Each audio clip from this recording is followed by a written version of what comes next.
teman-teman, ahlan wa sahlan di kajian subuh Ramadan. Abis sahur please jangan ngantuk keterusan.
Masya Allah.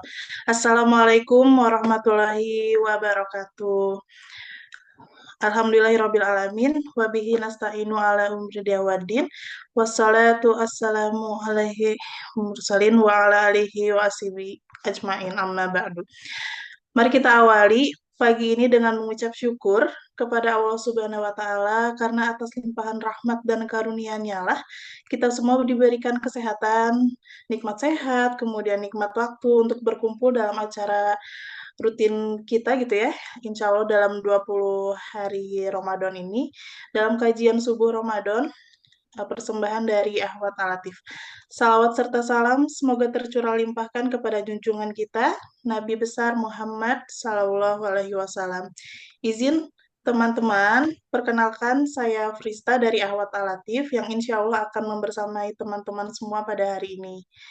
Ahlan salam semuanya, Alhamdulillah sudah bergabung 61 partisipan ya, Alhamdulillah yang sudah siap, karena sudah siap untuk sama-sama mengilmui diri selama 20 hari Ramadan ini via Zoom setiap hari ba'da subuh insya Allah.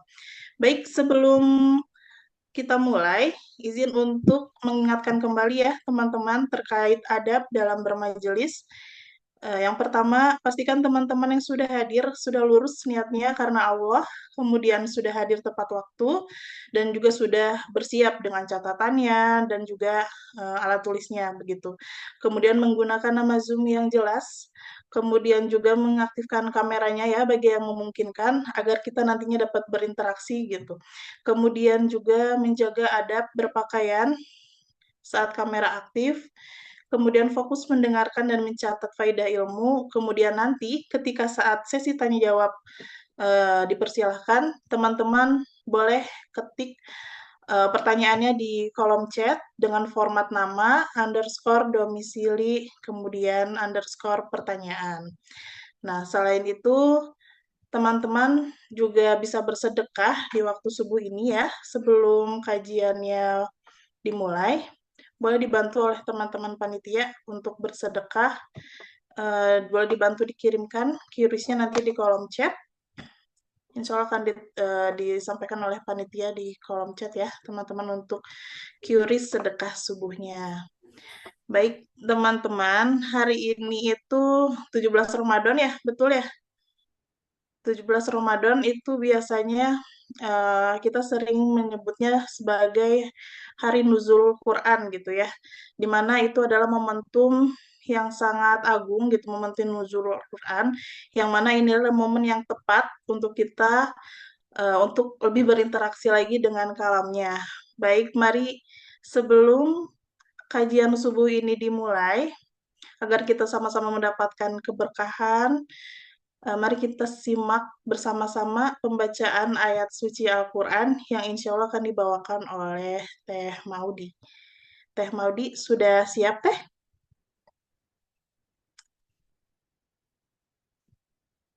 Izin teman-teman suara saya terdengar. Terdengar Baik, teh. ya baik. Boleh nanti direspon Teh Maudi jika sudah siap ya. Baik. Nah, teman-teman izin mengingatkan juga, jadi di Ahwat Alatif ini ada beberapa kegiatan gitu ya, dan juga ini berkaitan dengan yang tadi Nuzul Quran, yang Nuzul Quran itu. Nah, jadi selain di Ahwat Alatif ini ada kajian subuh, di sini juga kita memfasilitasi bagi teman-teman yang mungkin mempunyai adik, kemudian juga yang mempunyai anak-anak barangkali ya. Kita ada NDA Kids. Mungkin di sini beberapa teman-teman sudah ada yang pernah ikutan tahsin gitu ya di NDA, ngaji di Alatif. Nah, selain yang untuk remaja atau dewasanya juga, di sini kita ada untuk kids-nya, namanya NDA Kids.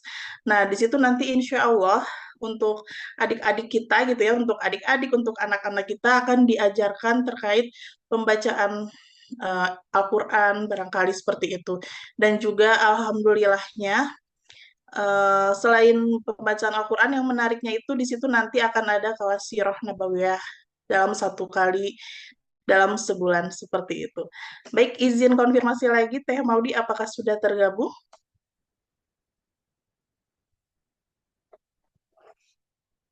Belum ya.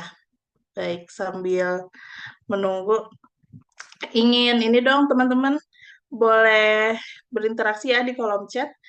Ada yang sudah batal puasanya atau masih full? Ada yang sudah batal sehari, 2 hari? Batal malah, Kak. Oh, Masya Allah, siapa itu? Batal berapa hari? Alhamdulillah masih full 4 pas hari. awal ya. Insya Allah. Semoga teman-teman yang Masya Allah tuh sudah batal 8 hari. Bahkan hari ini ada yang sebetulnya sedang tidak berpuasa tapi masih tetap semangat untuk kajian subuh. Ada? Ada ya, Masya Allah 2 hari absen kajian subuh. Masya Allah nggak apa-apa ya. Semoga hari ini teman-teman masih tetap semangat untuk mengilmui diri bersama-sama ya. Oke, baik. Teh Maudi sudah tergabung. Baik, untuk Teh Maudi dipersilahkan.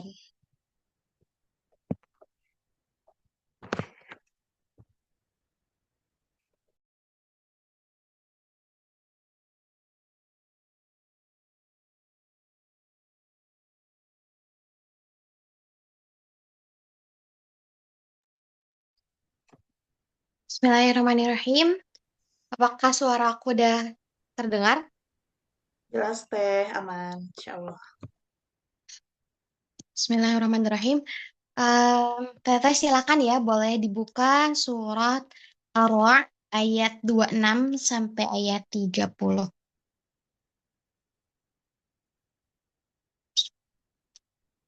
A'udzu billahi minasy syaithanir rajim. Bismillahirrahmanirrahim.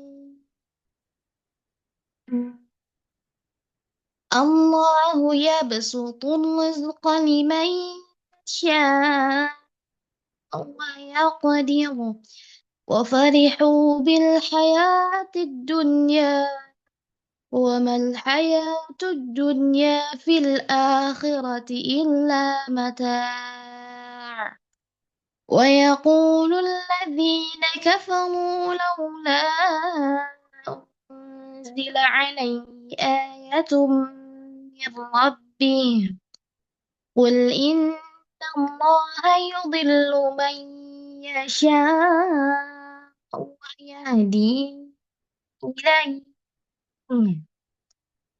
ويهدي إليه من أناب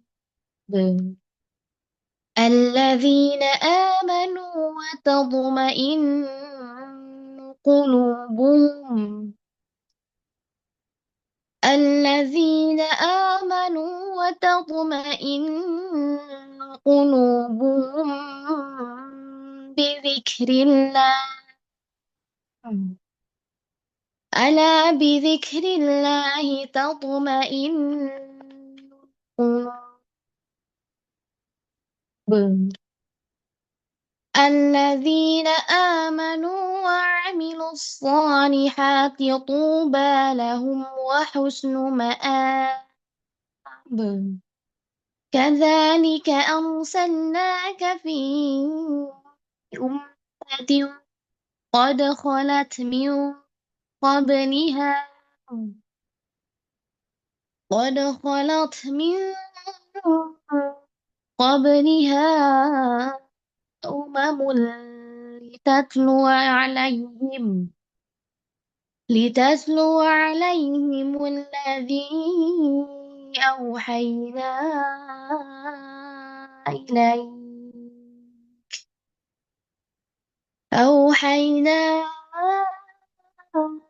إليك وهم يكفرون بالرحمن قل هو ربي لا إله إلا هو عليه توكلت وإليه متاب صدق الله العظيم صدق الله العظيم صدق Rasul Karim. Terima kasih. Saya kembalikan ke Teh Prista. Baik, Masya Allah. Jazakillah khair, Teh Maudi. Alhamdulillah, maha benar Allah dengan segala firman-Nya. Semoga keberkahan terus mengalir bagi yang membaca maupun kita yang mendengarkannya ya. Amin. Allahumma amin.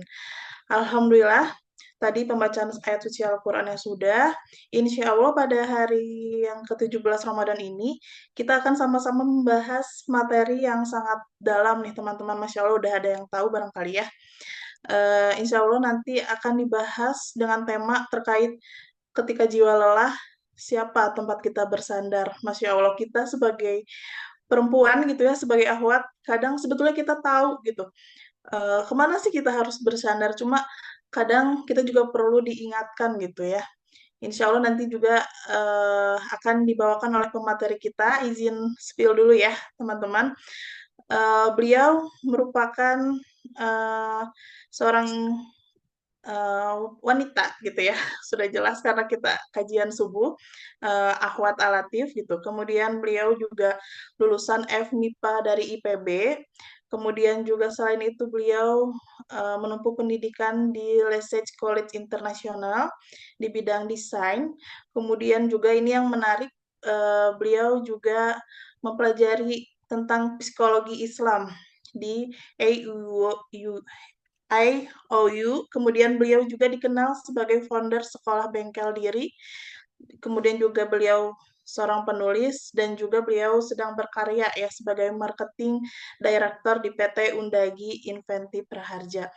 Baik, alhamdulillah sudah bergabung juga gitu ya, Umu Balkis. Assalamualaikum Umu. Waalaikumsalam warahmatullahi wabarakatuh. Teh Masya Priska. Allah, sehat Umu?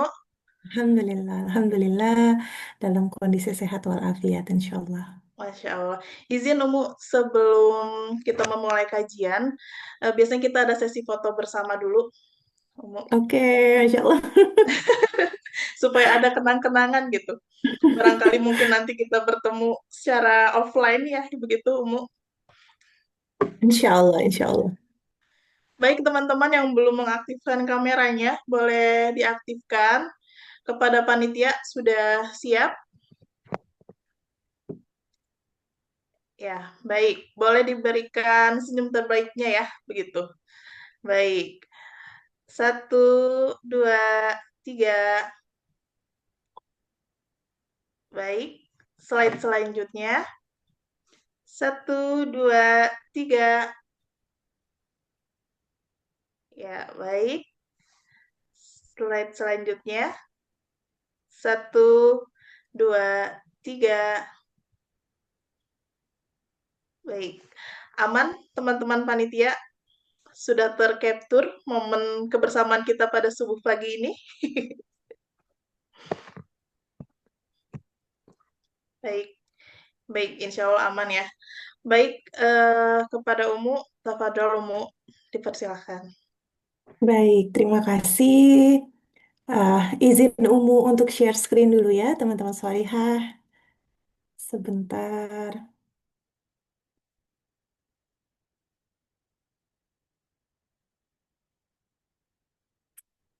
Baik,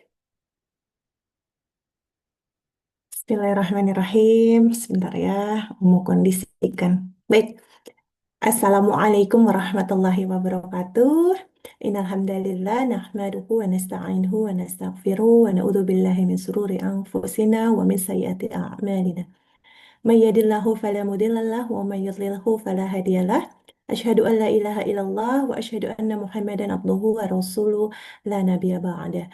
Alhamdulillah, senang sekali pada kesempatan pagi hari ini, subuh dini hari ini, Insya Allah, Umu berkesempatan untuk mengisi kajian akhwat di Masjid Al-Latif, salah satu masjid yang Masya Allah sangat-sangat luar biasa dengan beragam agenda, beragam apa namanya proyek yang eh, kesemuanya insya Allah dipersembahkan untuk umat.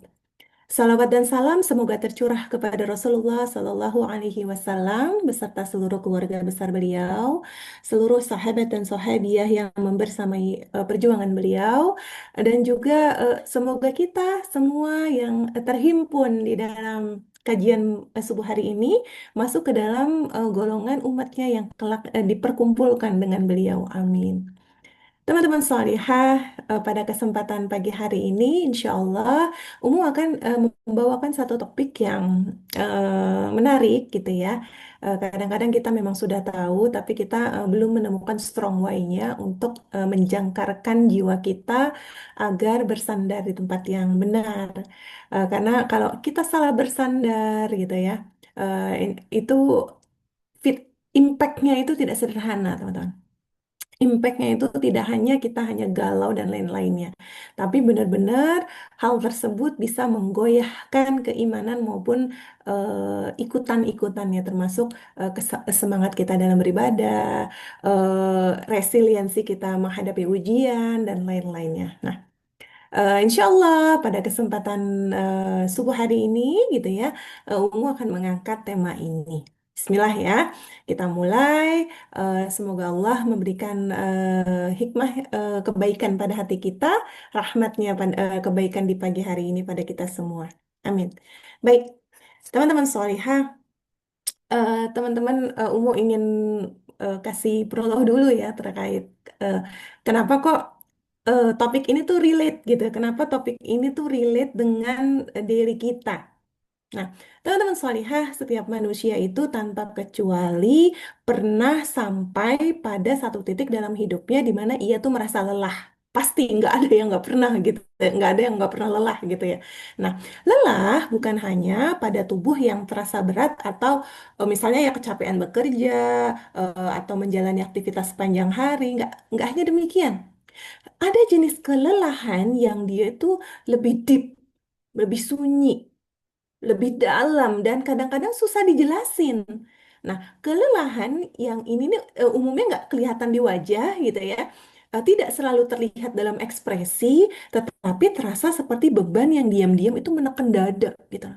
Nah, orang lain mungkin akan melihat bahwa oh kita nih baik-baik aja gitu ya. Tapi di dalam hati ada sesuatu yang terasa berat. Seperti langit yang cerah kemudian perlahan mendung istilahnya gitu ya. Nah, teman-teman salihah, ada banyak manusia yang menjalani hari-harinya dengan tetap senyum gitu ya. Dia tetap bekerja, tetap menjalankan perannya sebagai ibu, merawat anak-anaknya, atau misalkan sebagai ayah gitu ya, yang mencari nafkah, atau sebagai anak yang sedang berusaha untuk membahagiakan kedua orang tuanya, atau mungkin sebagai pasangan yang sedang berusaha untuk menjaga rumah tangganya. Dari luar semua tuh kelihatan oke, berjalan biasa aja. Nah, rutinitas tetap dijalanin, kewajiban tetap ditunaikan gitu ya. Namun jauh di dalam lubuk hatinya ada kalimat yang dia mungkin nggak pernah ucapin ke siapapun. Ya Allah, aku lelah, gitu kan. Nah, teman-teman, seringkali kelelahan ini bukan berasal dari satu masalah besar gitu ya, tapi berasal dari hal kecil yang terus menumpuk. Harapan yang tidak dipenuhi, tanggung jawab yang terus datang, tekanan hidup yang terasa semakin berat, atau memang perasaan yang tidak dipahami oleh orang-orang sekitar kita. Nah, kadang seseorang bahkan nggak tahu persis kenapa dia kok rasanya lelah terus, letih terus jiwanya gitu. Ia hanya merasakan bahwa hatinya nggak lagi ringan, nggak lagi damai gitu. Nah, teman-teman, di dalam psikologi modern, keadaan seperti yang tadi Umu jelaskan itu disebut emotional exhausted atau kelelahan emosional. Apa itu? Yaitu suatu kondisi kelelahan emosional yang muncul em, ketika seseorang terlalu lama menghadapi tekanan batin tanpa ruang yang cukup untuk memulihkan dirinya sendiri. Nah, teman-teman salihah, emotional exhaustion gitu ya, ini biasanya ditandai oleh perasaan kosong gitu, kehilangan energi, sulit menikmati hal-hal yang dulu rasanya itu menyenangkan. Sekarang tuh kayak udah flat gitu ya. Nah, serta kadang-kadang gitu ya, muncul perasaan bahwa oh segala sesuatu terasa berat untuk dijalani. Nah, insya Allah ya. Nah, teman-teman, eh, menariknya gitu ya, karena umum mempelajari psikologi Islam ya, menariknya jauh sebelum psikologi modern itu dikenal, Al-Quran sudah menggambarkan realitas manusia yang seperti ini. Gitu loh. Islam tidak pernah menggambarkan kehidupan manusia itu sebagai perjalanan yang selalu ringan, tanpa kesulitan. Justru Al-Quran menjelaskan bahwa kesulitan itu adalah bagian dari struktur kehidupan manusia itu sendiri. Nah, teman-teman, kita bisa simak di Quran surat Al-Balad ya, ayat 4 gitu ya. Laqad khalaqnal insana fi kabad gitu ya. Sesungguhnya kami telah menciptakan manusia dalam keadaan susah payah. Teman-teman, ayat ini nih kalau kita renungi gitu ya, ini dalam maknanya. Allah tidak mengatakan bahwa manusia itu sesekali gitu ya, atau kadang-kadang mengalami kesulitan gitu ya. Allah bahkan menyatakan bahwa manusia itu memang diciptakan dalam keadaan kabad gitu ya, yaitu keadaan hidup yang penuh perjuangan, tantangan, kelelahan. Nah, kata kabar dalam tafsir para ulama gitu ya menunjukkan bahwa kehidupan manusia itu memang mengandung unsur yang sangat berat. Sejak awal ada usaha, ada ujian, ada tanggung jawab, responsibility gitu ya. Ada rasa kehilangan dan ada berbagai bentuk perjuangan yang memang sunnatullahnya harus dilalui. Dengan kata lain, kelelahan yang kita rasakan ini bukan tanda bahwa hidup kita gagal, teman-teman salihah. Atau, oh, iman kita lemah. Kelelahan adalah bagian dari perjalanan manusia. Ia adalah bagian dari realitas hidup yang memang Allah sendiri sebutkan di dalam Al-Quran. Bahkan para nabi gitu ya, yang merupakan manusia paling mulia gitu ya, itu juga mengalami kesedihan, tekanan gitu ya, dan beratnya ujian hidup. Gitu ya, Masya Allah ya. Karena itu teman-teman, pertanyaan yang sebenarnya gitu ya. Sebenarnya bukan lagi kenapa ya aku lelah? Nggak gitu, karena kita sudah tahu sama-sama kalau itu sunatullah gitu ya. Ya, karena memang rasa lelah itu kan bagian dari perjalanan kehidupan kita sebagai manusia gitu kan ya. Pertanyaan yang lebih penting sebenarnya gitu ya adalah kemana kita membawa kelelahan ini? Kemana gitu? Jadi eh, apa namanya? Kemana kita bawa gitu ya? Karena itu teman-teman solihah, ketika hari terasa penuh gitu ya, pikiran terasa berat, ketika jiwa terasa penat, manusia secara alami akan mencoba mencari tempat untuk bersandar. Itu alamiah. gitu kan ya. Ada yang bersandar pada manusia lain, ada yang mencoba melupakan kelelahannya dengan kesibukan, ada yang mencari pelarian melalui hiburan gitu ya. Dan ada pula yang memang memendam semuanya sendiri tanpa pernah mengungkapkannya.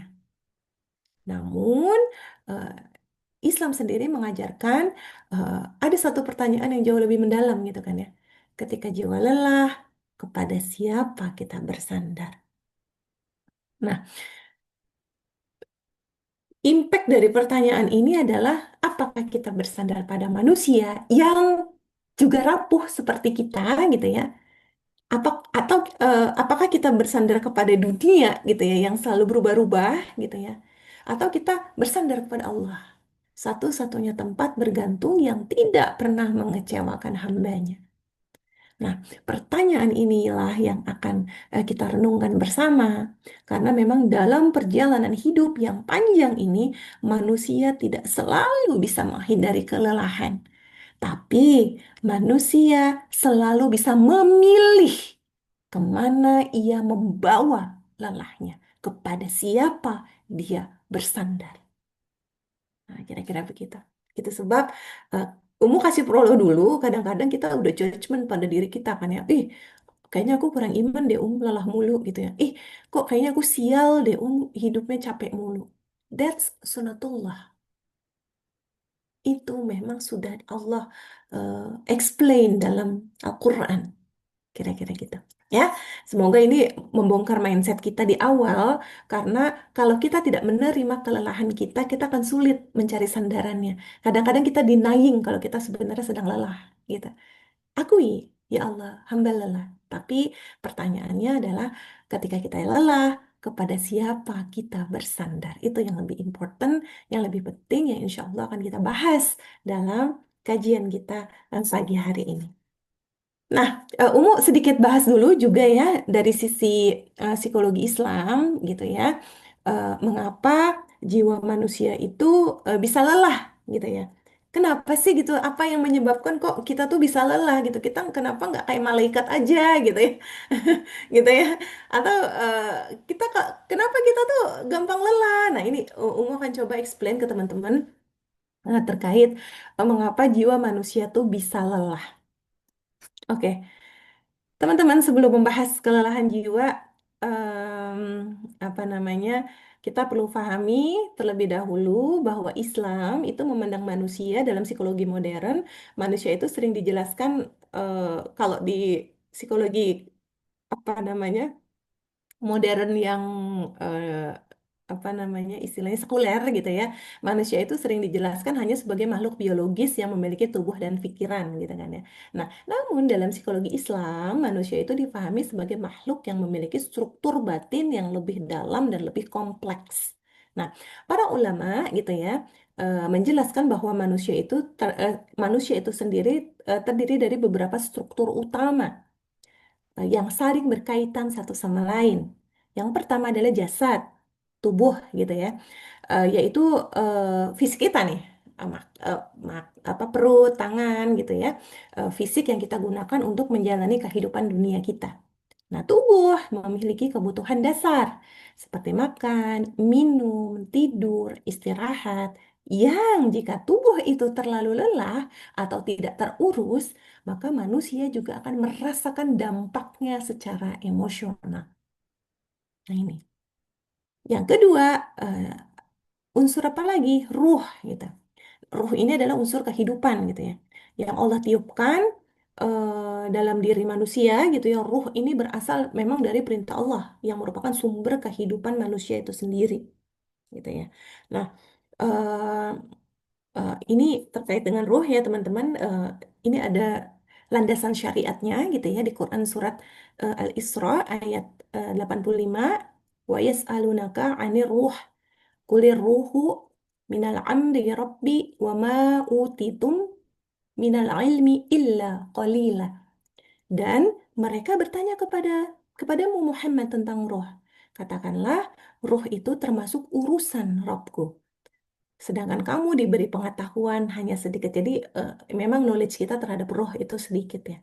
Tapi yang perlu kita eh, pahami, ruh ini adalah bagian yang membuat manusia memiliki kesadaran spiritual. Melalui roh, manusia memiliki kecenderungan untuk mengenal Allah dan dan merindukan kedekatan pada Allah.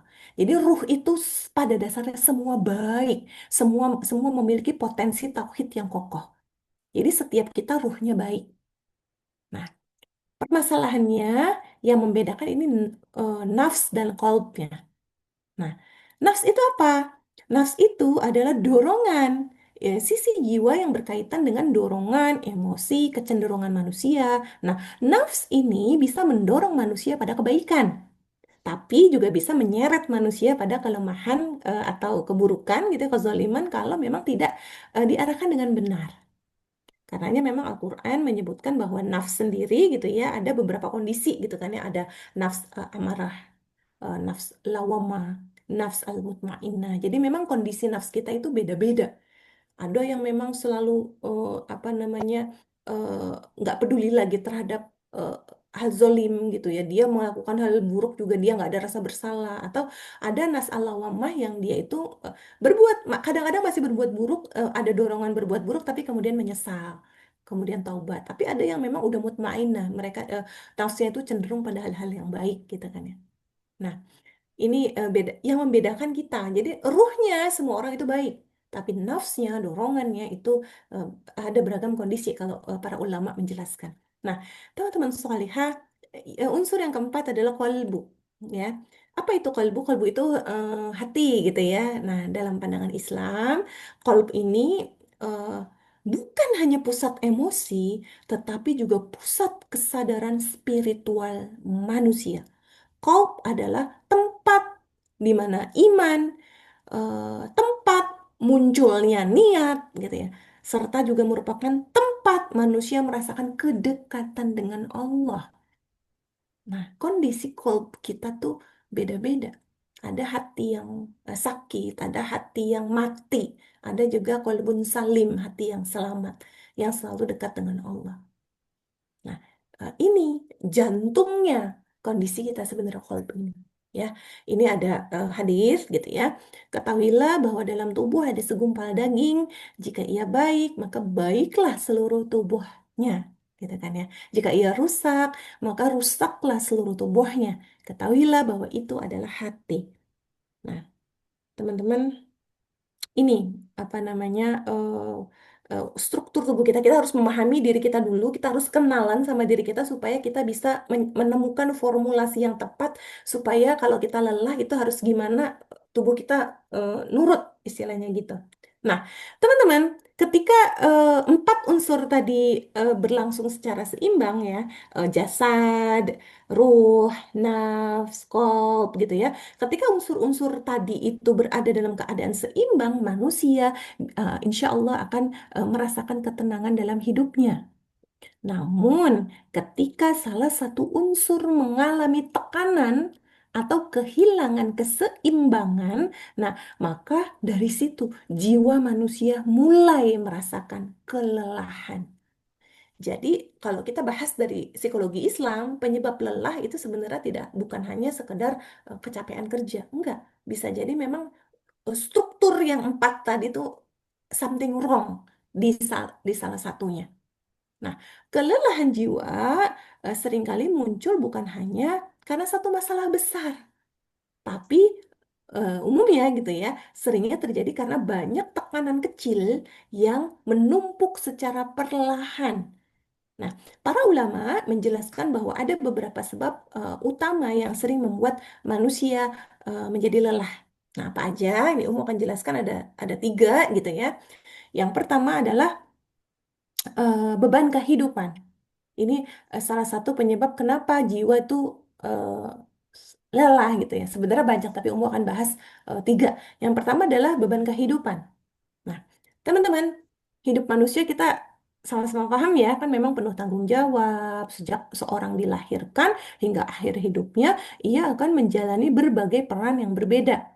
Seseorang mungkin adalah dia menjadi anak yang ingin ketika posisinya masih jadi anak ya, dia ingin membahagiakan orang tuanya. Ia mungkin dapat pasangan dan berusaha menjaga keharmonisan rumah tangganya. Atau, oh posisinya sudah jadi orang tua nih, yang ia memikul tanggung jawab mendidik anak-anaknya. Atau misalkan dia juga pekerja yang harus mencari nafkah, yang menghadapi tekanan pekerjaan, julitan teman gitu ya. Selain itu, kita kan juga bagian dari masyarakat gitu ya, dan kita memiliki kewajiban sosial juga terhadap lingkungan sekitar. Nah, masalahnya, teman-teman, peran-peran ini kadang-kadang datangnya itu nggak secara bergantian. In real life, dalam kehidupan nyata, kadang-kadang peran itu datang berbarengan gitu ya. Contoh nih, oh seorang ibu gitu ya, mungkin dia harus ngurus anak yang sedang sakit sambil menyelesaikan pekerjaan rumah yang nggak ada habisnya gitu ya. Atau misalkan seorang ayah yang mungkin harus menghadapi tekanan ekonomi gitu ya, sambil terus berusaha menjadi figur yang kuat bagi keluarganya. Atau seorang anak gitu ya yang masih singgalilah di sini yang mungkin memikul harapan besar dari orang tuanya untuk berhasil dalam pendidikan di masa depan, tapi dia juga struggling dalam kehidupan sosialnya, misalkan ya. Dia juga belum apa namanya, belum emosional stabil dan lain-lainnya. Nah, ketika tanggung jawab ini datang bersamaan, berbarengan gitu ya, hati manusia bisa merasakan beban yang sangat berat. Bisa merasakan beban yang sangat berat gitu ya. Namun teman-teman, Allah telah memberikan satu prinsip yang sangat menenangkan di dalam Al-Quran. Nah ini apa namanya? Ada di Quran Surat Al-Baqarah ayat 286. Ini ya. La yukallifullahu nafsan illa wus'aha. Allah tidak pernah membebani seseorang melainkan sesuai dengan kesanggupannya. Nah, teman-teman, ayat ini lumayan famous gitu ya, sering dibaca oleh kaum muslimin gitu ya. Tapi seringkali kita tidak benar-benar berhenti untuk merenungkannya. Banyak orang menganggap bahwa oh ayat ini nih cuma kalimat penghiburan gitu ya. Ketika seorang sedang dalam keadaan kesulitan gitu ya. Padahal ayat ini nih lebih dari sekedar penghiburan, teman-teman. Ini adalah ayat jaminan dari Allah. Allah yang menciptakan manusia, Allah mengetahui dengan sempurna kapasitas hambanya, tidak ada ujian yang Allah berikan tanpa kemampuan untuk menghadapinya. Artinya apa? Setiap kesulitan yang kita alami sebenarnya berada dalam batas kemampuan yang telah Allah titipkan dalam diri kita. Yang sering terjadi bukannya kita tidak mampu menghadapi kehidupan, ujiannya gitu ya. Yang sering terjadi adalah kita mencoba memikul semuanya sendirian. Kita mencoba mengendalikan semua keadaan dengan kekuatan kita sendiri. Kita menanggung kekhawatiran, tanggung jawab, dan tekanan hidup tanpa benar-benar bersandar pada Allah. Nah, padahal manusia tidak diciptakan untuk memikul seluruh beban dalam kehidupannya. Manusia diciptakan untuk menjalani kehidupannya sambil bersandar pada rohnya. Nah, ketika manusia lupa, gitu ya, uh, bersandar pada Allah, gitu ya, beban yang sebenarnya masih dalam batas kemampuan terasa jauh lebih berat. Nah, ini penyebab pertama ya, beban kehidupan. Nah, kemudian penyebab kelelahan jiwa yang berikutnya yaitu hati yang jauh dari ketenangan spiritual. Yang kedua, ya.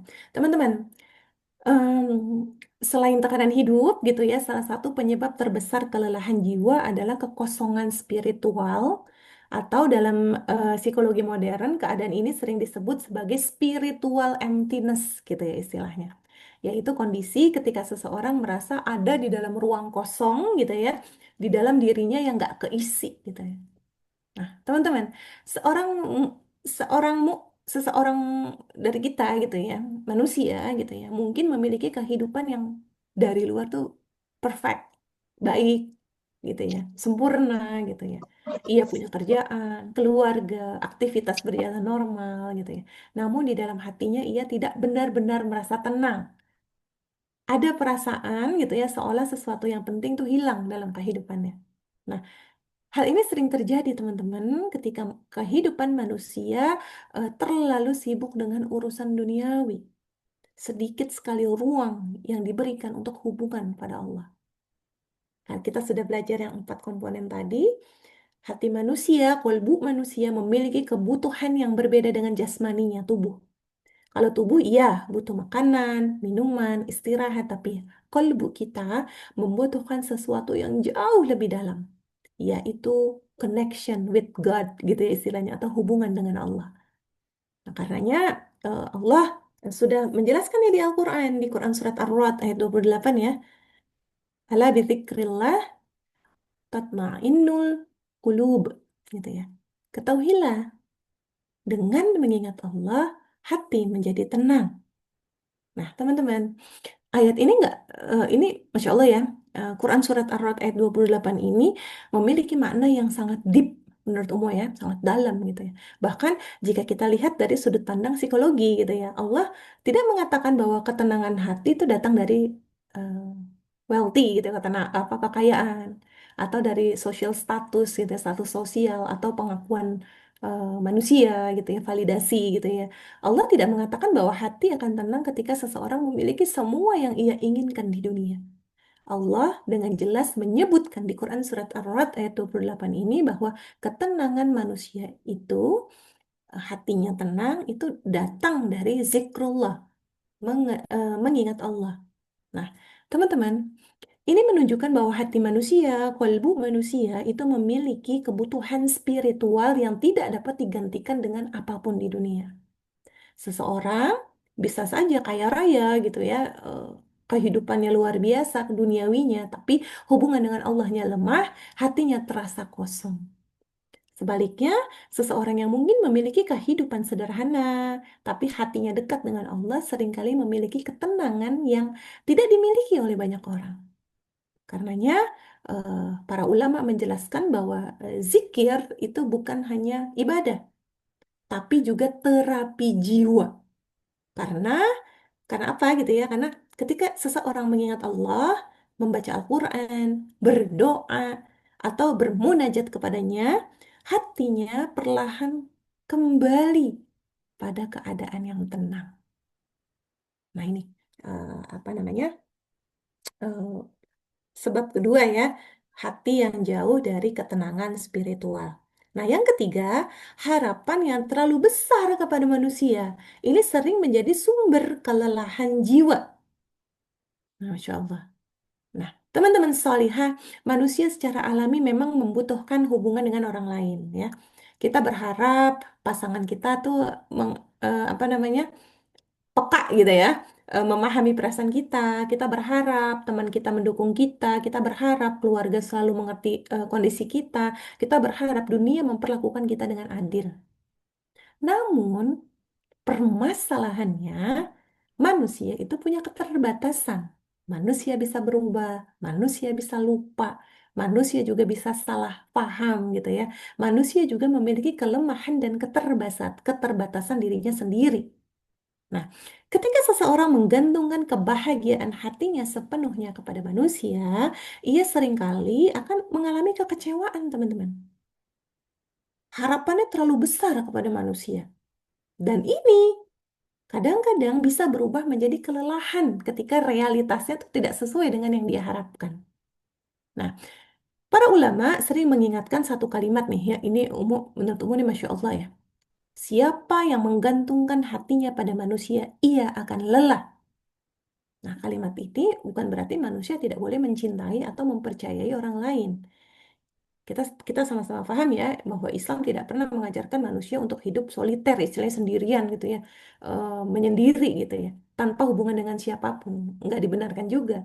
Namun kalimat siapa yang menggantungkan hati kepada manusia yang akan lelah gitu ya, ini mengingatkan kita semua bahwa hati manusia itu tidak seharusnya bergantung sepenuhnya pada makhluk.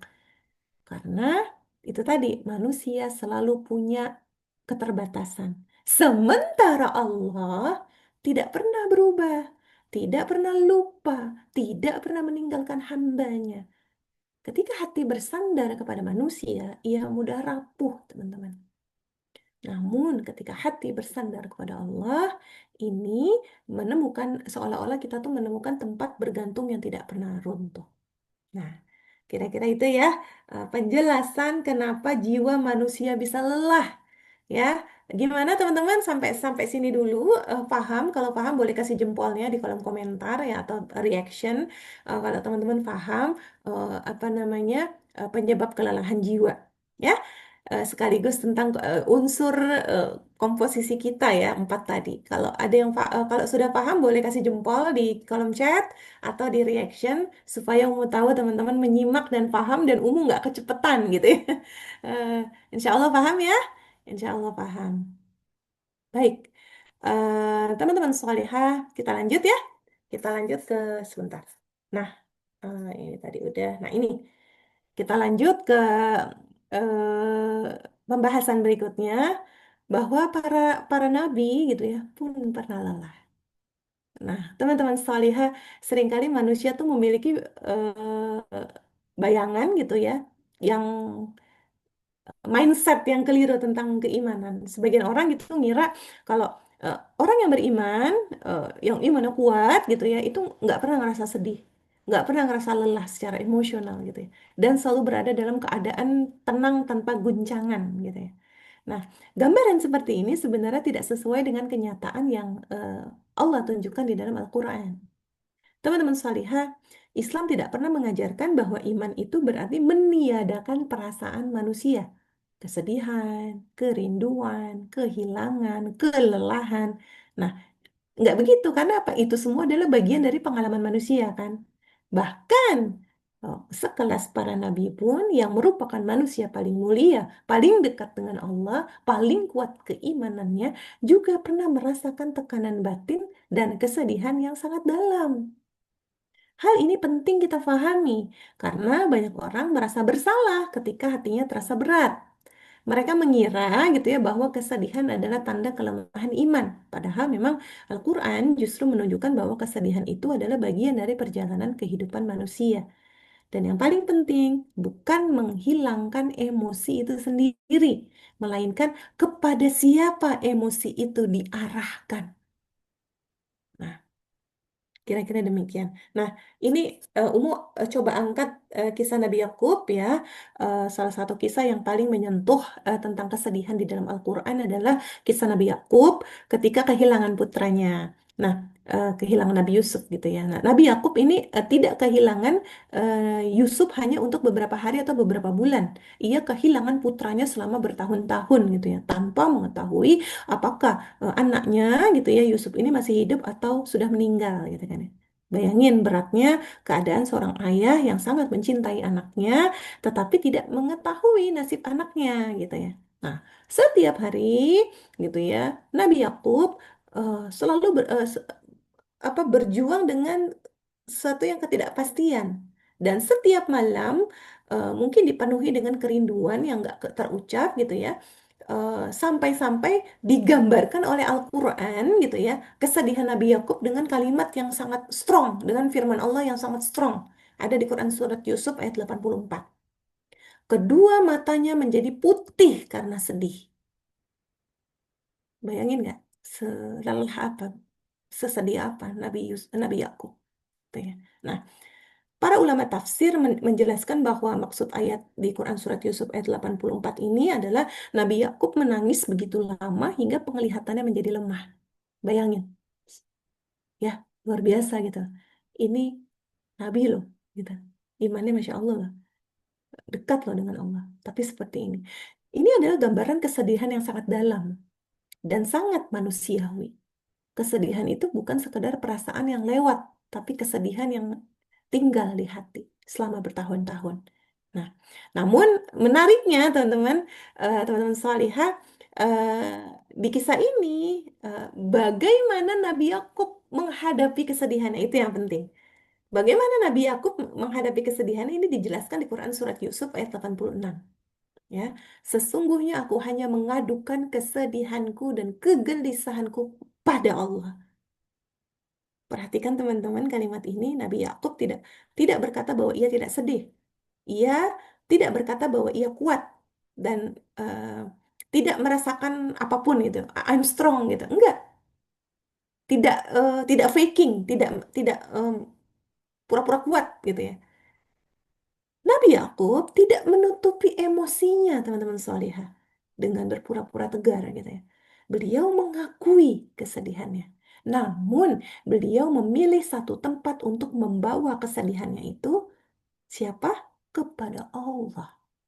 Nah, teman-teman, inilah kalau di dalam psikologi modern sering disebut sebagai coping mechanism ya, yaitu cara seseorang ketika menghadapi tekanan emosional. Nah, di dalam Islam, model coping ini bukan hanya dengan menekan emosi atau melarikan diri, tapi dengan mengarahkan emosi itu kepada Allah. Melalui apa? Melalui doa, melalui munajat, pengaduan yang tulus. Gitu. Nabi Yakub tidak menyangkal kesedihannya, tapi beliau juga tidak menjadikan kesedihannya itu sebagai alasan untuk berputus asa, apalagi menghujat rohnya. Kesedihan ini justru menjadi jalan untuk semakin dekat kepada Allah. Ini ini kisah yang menarik untuk umum angkat terkait dengan lelahnya kita terhadap kehidupan. Ya, sekelas Nabi Yakub pun pernah down, tapi cara beliau untuk mengatasinya itu Masya Allah. Sesungguhnya aku hanya mengadukan kesedihanku dan kegelisahanku kepada Allah. Nah, ada satu kisah lagi yang ingin mau angkat ya ini Rasulullah gitu ya dan tahun kesedihannya ya kisah lain yang menurut Ummu ini sangat kuat tentang kesedihan dan bisa kita jadikan pelajaran sama-sama.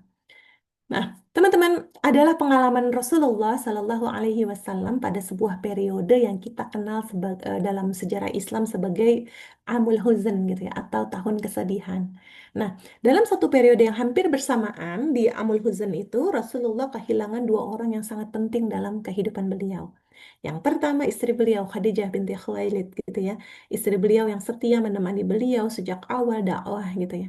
Khadijah bukan hanya seorang istri, tapi juga sahabat beliau, penopang, dan orang pertama yang mempercayai kenabian Rasulullah. Ketika banyak orang menolak, memusuhi beliau, Ibunda Khadijah selalu berada di sisi beliau, memberikan dukungan, memberikan ketenangan. Nah ini, berpulang di periode itu, Ibunda Khadijah. Nah, nggak lama setelah wafat Ibunda Khadijah, Rasulullah juga kehilangan Abu Thalib, paman yang selama ini melindungi beliau dari tekanan dan ancaman kaum Quraisy. Nah, bayangin, kehilangan kedua sosok ini dalam waktu yang berdekatan menjadi ujian yang sangat berat bagi Rasulullah. Para sejarawan menyebut tahun ini sebagai tahun kesedihan karena beratnya kehilangan yang Rasulullah alami. Nah, namun teman-teman, dalam kesedihan itu Rasulullah tidak kehilangan arah. Beliau tetap bersandar pada Allah. Dalam kesedihan itu, satu doa yang direwayatkan dalam perjalanan dakwah beliau gitu ya, Rasulullah Shallallahu Alaihi Wasallam berdoa dengan penuh kerendahan hati.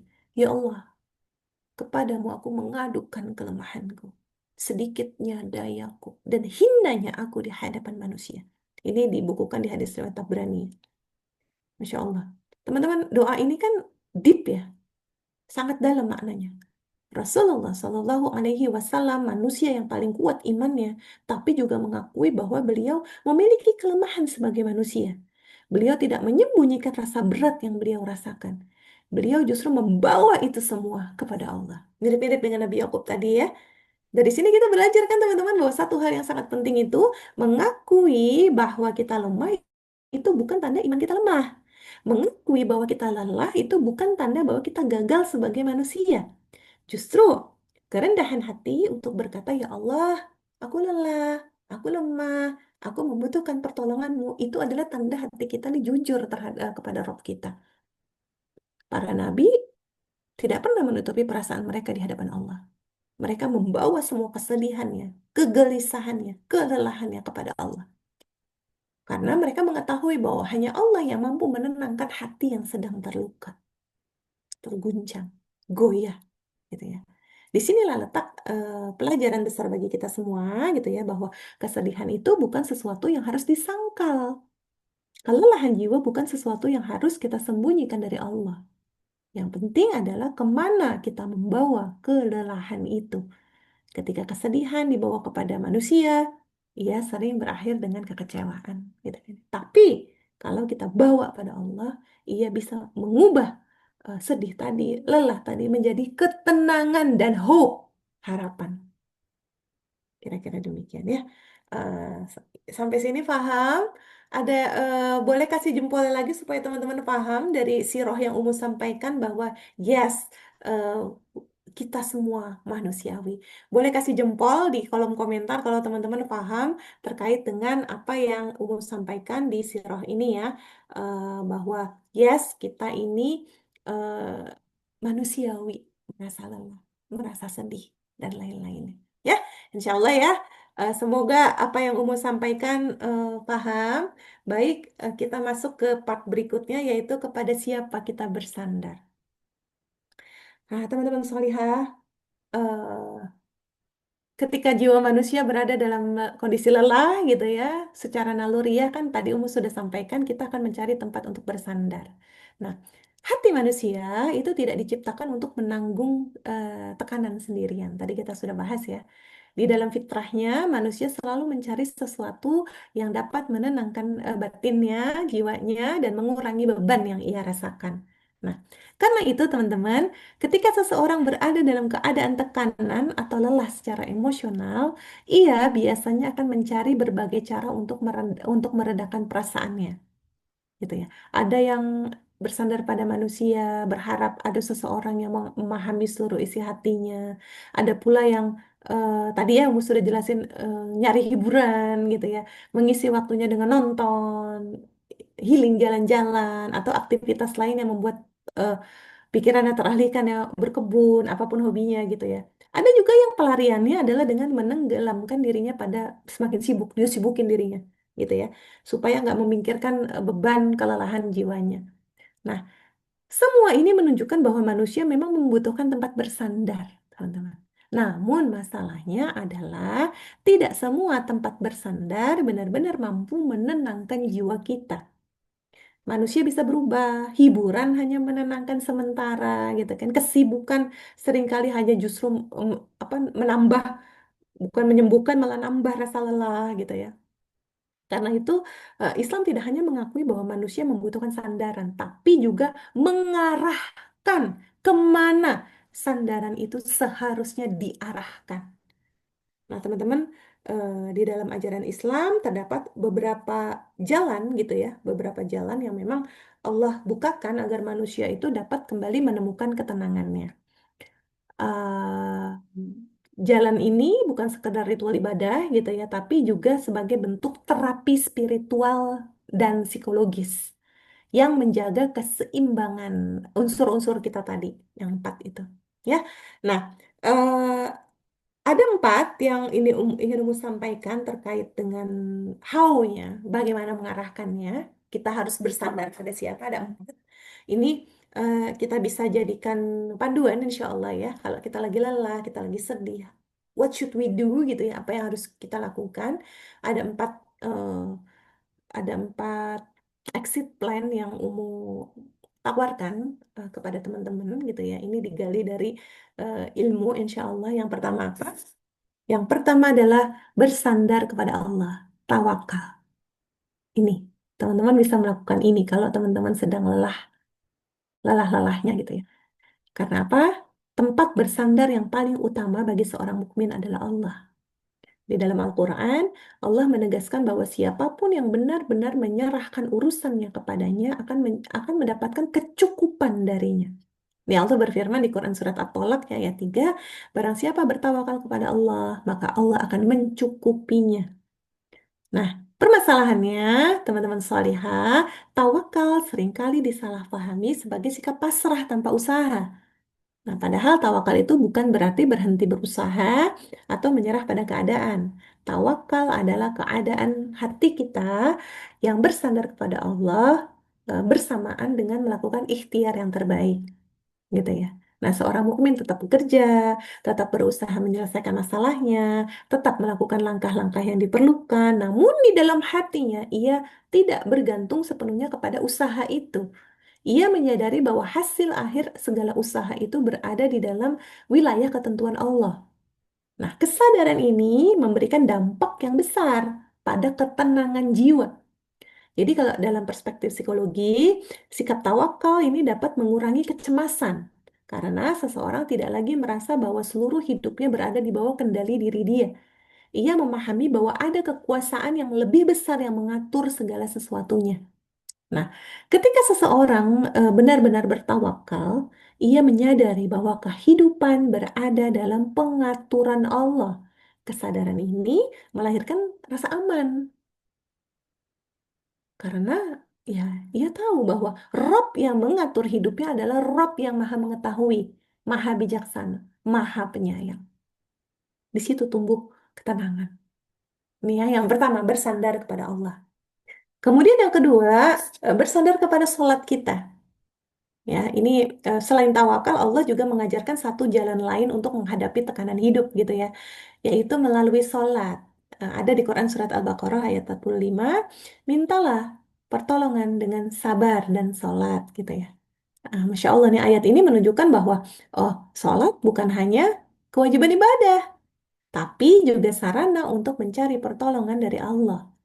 Nah, teman-teman salihah dalam banyak riwayat disebutkan bahwa ketika Rasulullah Shallallahu Alaihi Wasallam menghadapi kesulitan atau tekanan, beliau segera mendirikan sholat.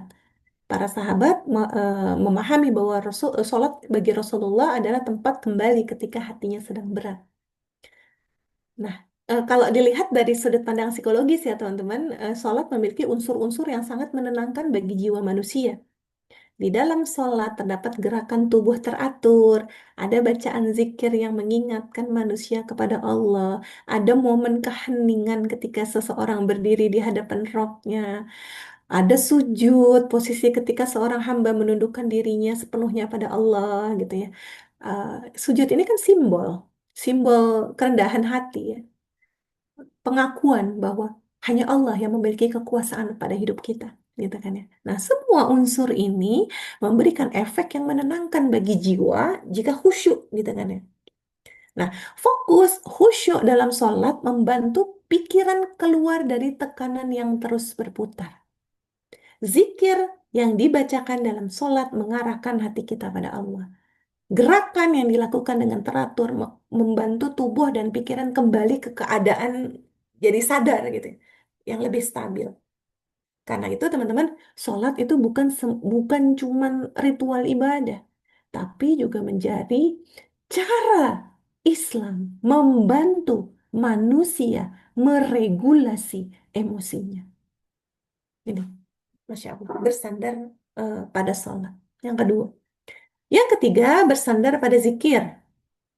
Nah, selain sholat, teman-teman, zikir juga merupakan salah satu cara utama yang Allah ajarkan untuk menenangkan hati ya. Zikir bukan hanya rangkaian kalimat yang memang diucapkan oleh lisan kita gitu kan ya. Tapi zikir adalah proses menghadirkan kesadaran tentang Allah dalam hati kita. Nah, ini ada salah satu hadis ya, perumpamaan orang yang berzikir kepada Allah dan orang yang tidak berzikir seperti orang hidup dan mati. Hmm. Dahsyat ya, Masya Allah. Hadis ini menunjukkan bahwa zikir memiliki pengaruh yang sangat besar terhadap kehidupan batin manusia.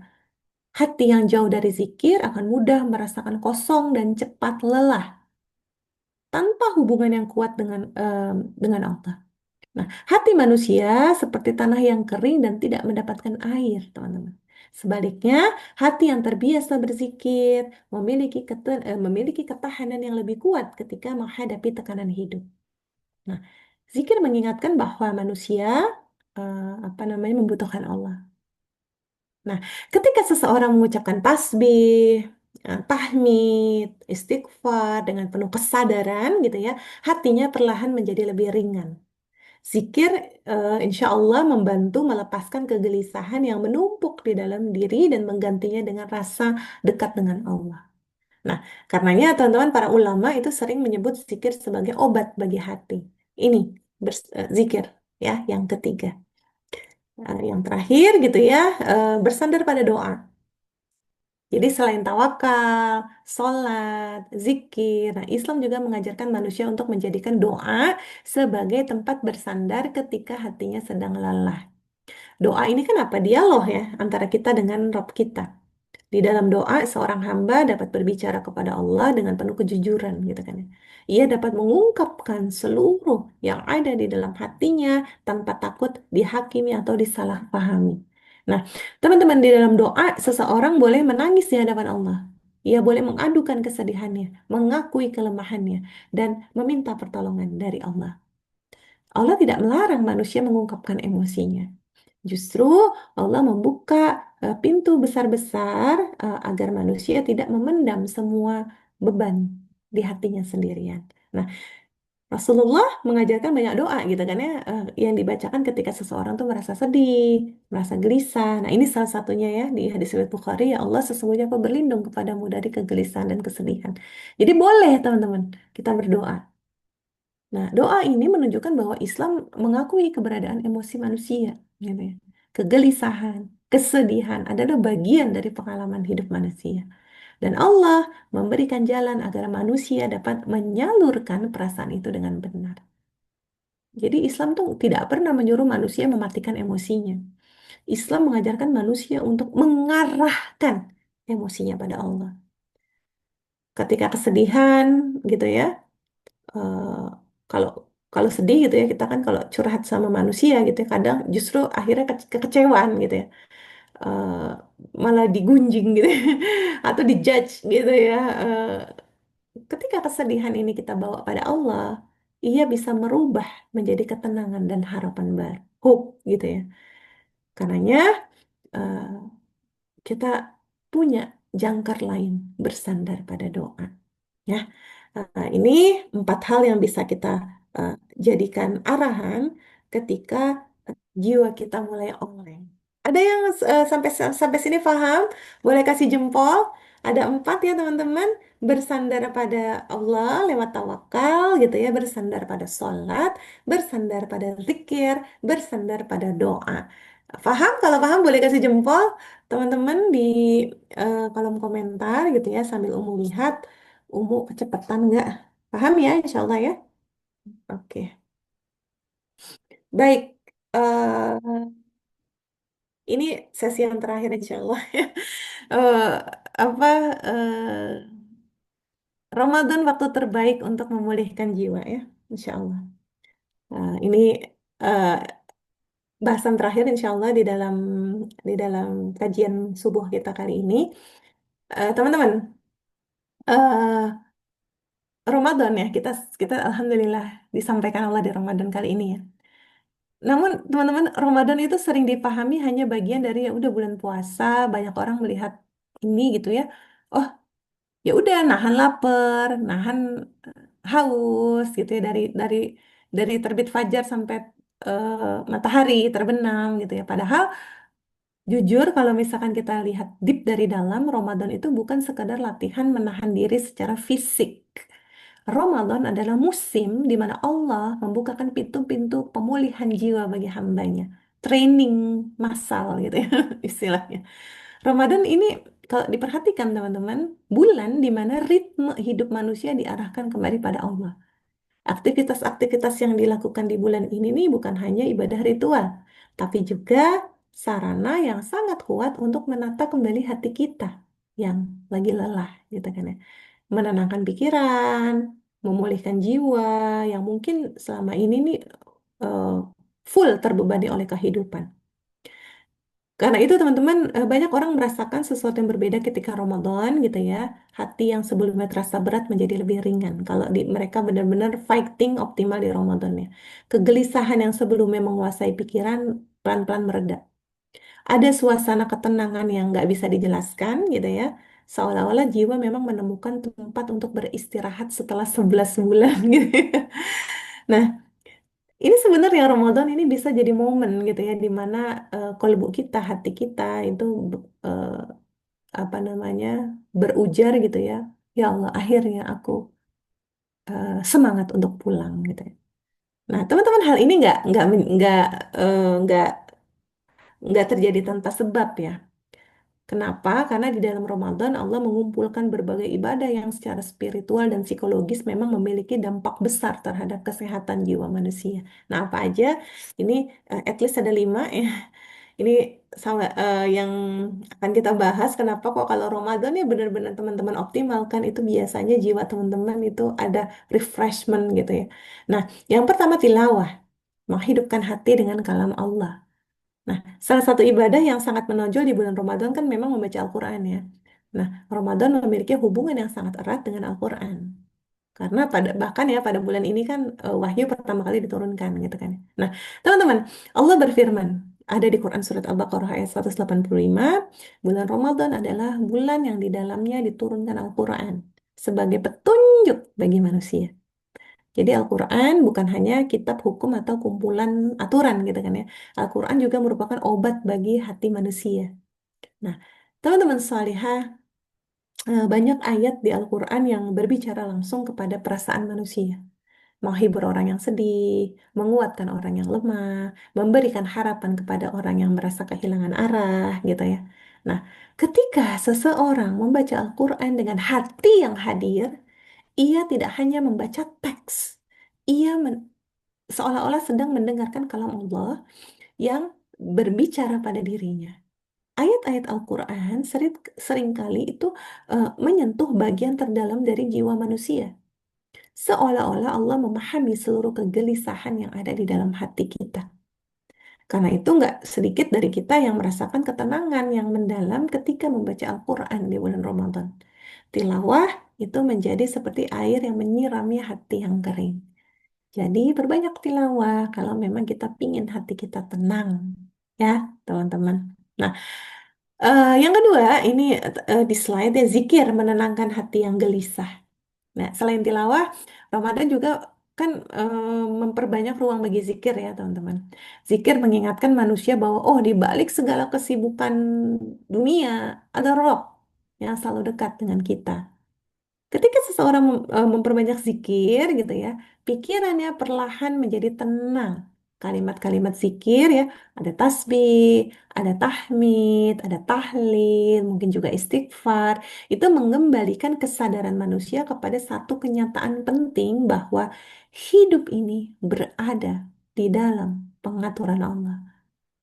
Nah, dalam kehidupan keseharian kita, manusia kan sering banget ya kita tuh tenggelam dalam pikiran tentang masa depan gitu ya, khawatir pekerjaan, tekanan dari berbagai tanggung jawab. Nah, zikir membantu memutus lingkaran kecemasan dan mengarahkan hati kita kepada Allah. Karena itu, Allah menegaskan dalam Al-Quran bahwa dengan mengingat Allah, hati akan menemukan ketenangannya. Itu ya, apa namanya, zikir yang kedua. Yang ketiga apa? Qiyamul lail, keheningan yang menyembuhkan. Nah, eh, salah satu yang luar biasa ya, momen paling istimewa di dalam Ramadan kan di malam harinya, terutama ketika seseorang hamba itu berdiri qiyam lail gitu ya, sholat malam, tarawih gitu ya.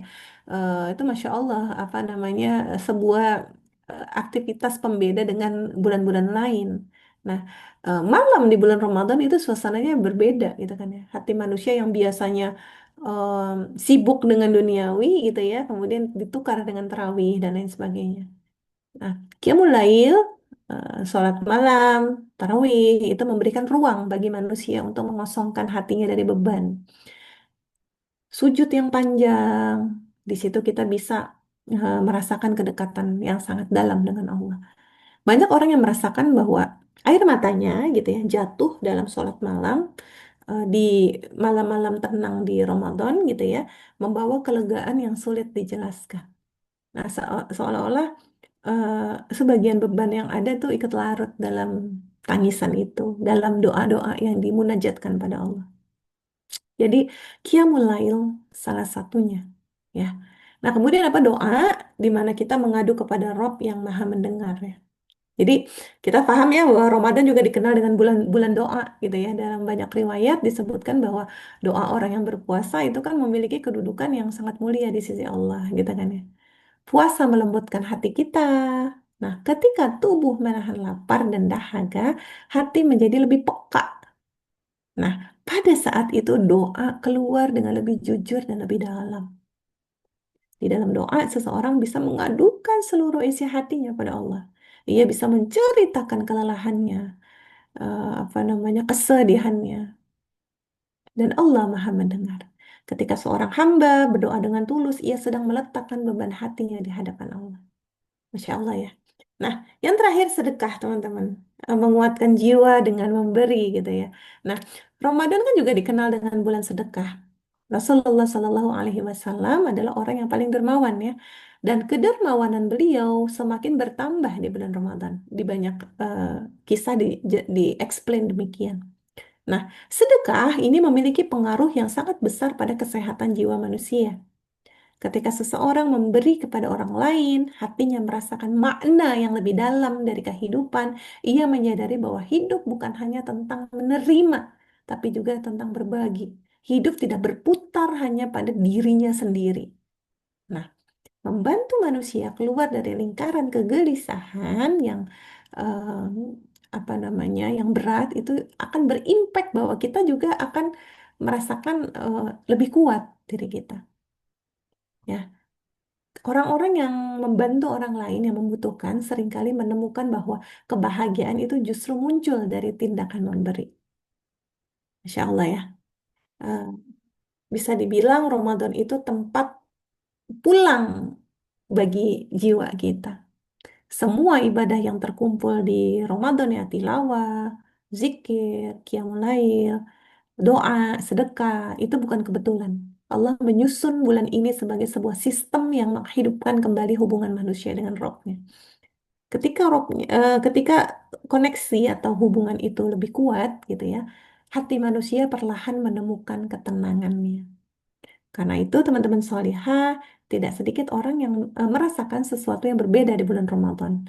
Hati yang terasa lebih lembut gitu ya, pikiran terasa lebih jernih, jiwa yang terasa lebih ringan. Nah, seolah-olah berbulan-bulan jalan di hiruk pikuk dunia gitu ya, hatinya akhirnya menemukan tempat untuk kembali. Dan dalam keheningan Ramadan, jiwa manusia itu mudah insya Allah untuk pulang kepada rohnya. Riset istilahnya gitu ya. Nah, kira-kira demikian Umu tutup gitu ya kajian kita dari ini dengan sebuah keyword gitu ya. Manusia bisa pergi, dunia bisa berubah, keadaan bisa berbalik, tapi Allah tidak pernah meninggalkan hambanya. Ada di Quran surat At-Tuha ayat 3, dan Tuhanmu tidak meninggalkanmu dan tidak pula membencimu. Insya Allah ya. Eh, Pesan ini tidak hanya ditunjukkan untuk Rasul ya, untuk orang-orang soleh, tapi untuk kita semua. Ya, Allah mengetahui setiap kesedihan kita, gitu ya, kelelahan kita. Karena itu jiwa kita terasa lelah, ketika hati kita terasa penuh oleh beban kehidupan, arahkan kesadaran itu pada Allah. Bersandarlah kepadanya dalam doa, bersandarlah kepadanya dalam sujud, bersandarlah kepadanya dalam zikir yang halus, gitu ya. Karena apa? Pada akhirnya hati manusia memang diciptakan untuk kembali pada Allah. Di tengah hiruk pikuk dunia yang gak pernah berhenti gitu ya, di tengah manusia yang datang dan pergi dalam kehidupan kita, hanya kepada Allah hati kita benar-benar menemukan ketenangan sejati. Jadi ketika jiwa lelah bersandar kepada Allah, karena hanya kepadanya hati menemukan rumahnya. Insya Allah ya. Nah, insya Allah demikian apa namanya, jazakumullah khair. Umu serahkan kembali ke kakak moderator. Baik, Masya Frista, Allah. silakan. Semoga paham ya teman-teman semua. Masya Allah. Alhamdulillah. Relate banget, Sepertinya gitu ya, banyak yang relate juga tadi lihat di kolom chat. Teman-teman juga pada berkomentar, relate banget, katanya materinya Masya Allah. Semoga materi yang tadi disampaikan juga menjadi penguat kita ya, teman-teman, selama bulan Ramadan ini. Masya Allah. Baik, selanjutnya kita akan masuk ke sesi tanya jawab. Nah, ini juga sudah ada nih di kolom chat, ada Teh Jane ya. Memungkinkan nggak Teh kalau misalnya disampaikan langsung barangkali pertanyaannya? Wifi itu kemarin.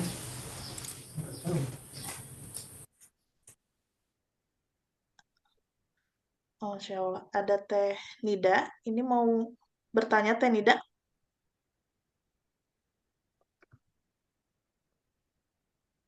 Baik, atau langsung dari Teh ini nih, ada Teh Dilia.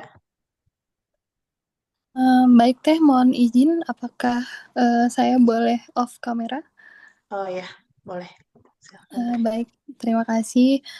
Sebelumnya terima kasih kepada Teteh moderator atas kesempatannya dan juga terima kasih kepada Umu Balkis atas insight materinya yang luar biasa positif. Kemudian dari 16 hari ke belakang tema kajian subuh ini mungkin tema hari ini yang sangat relate untuk saya dan memberikan dampak yang cukup besar ya Umi. Terima kasih banyak.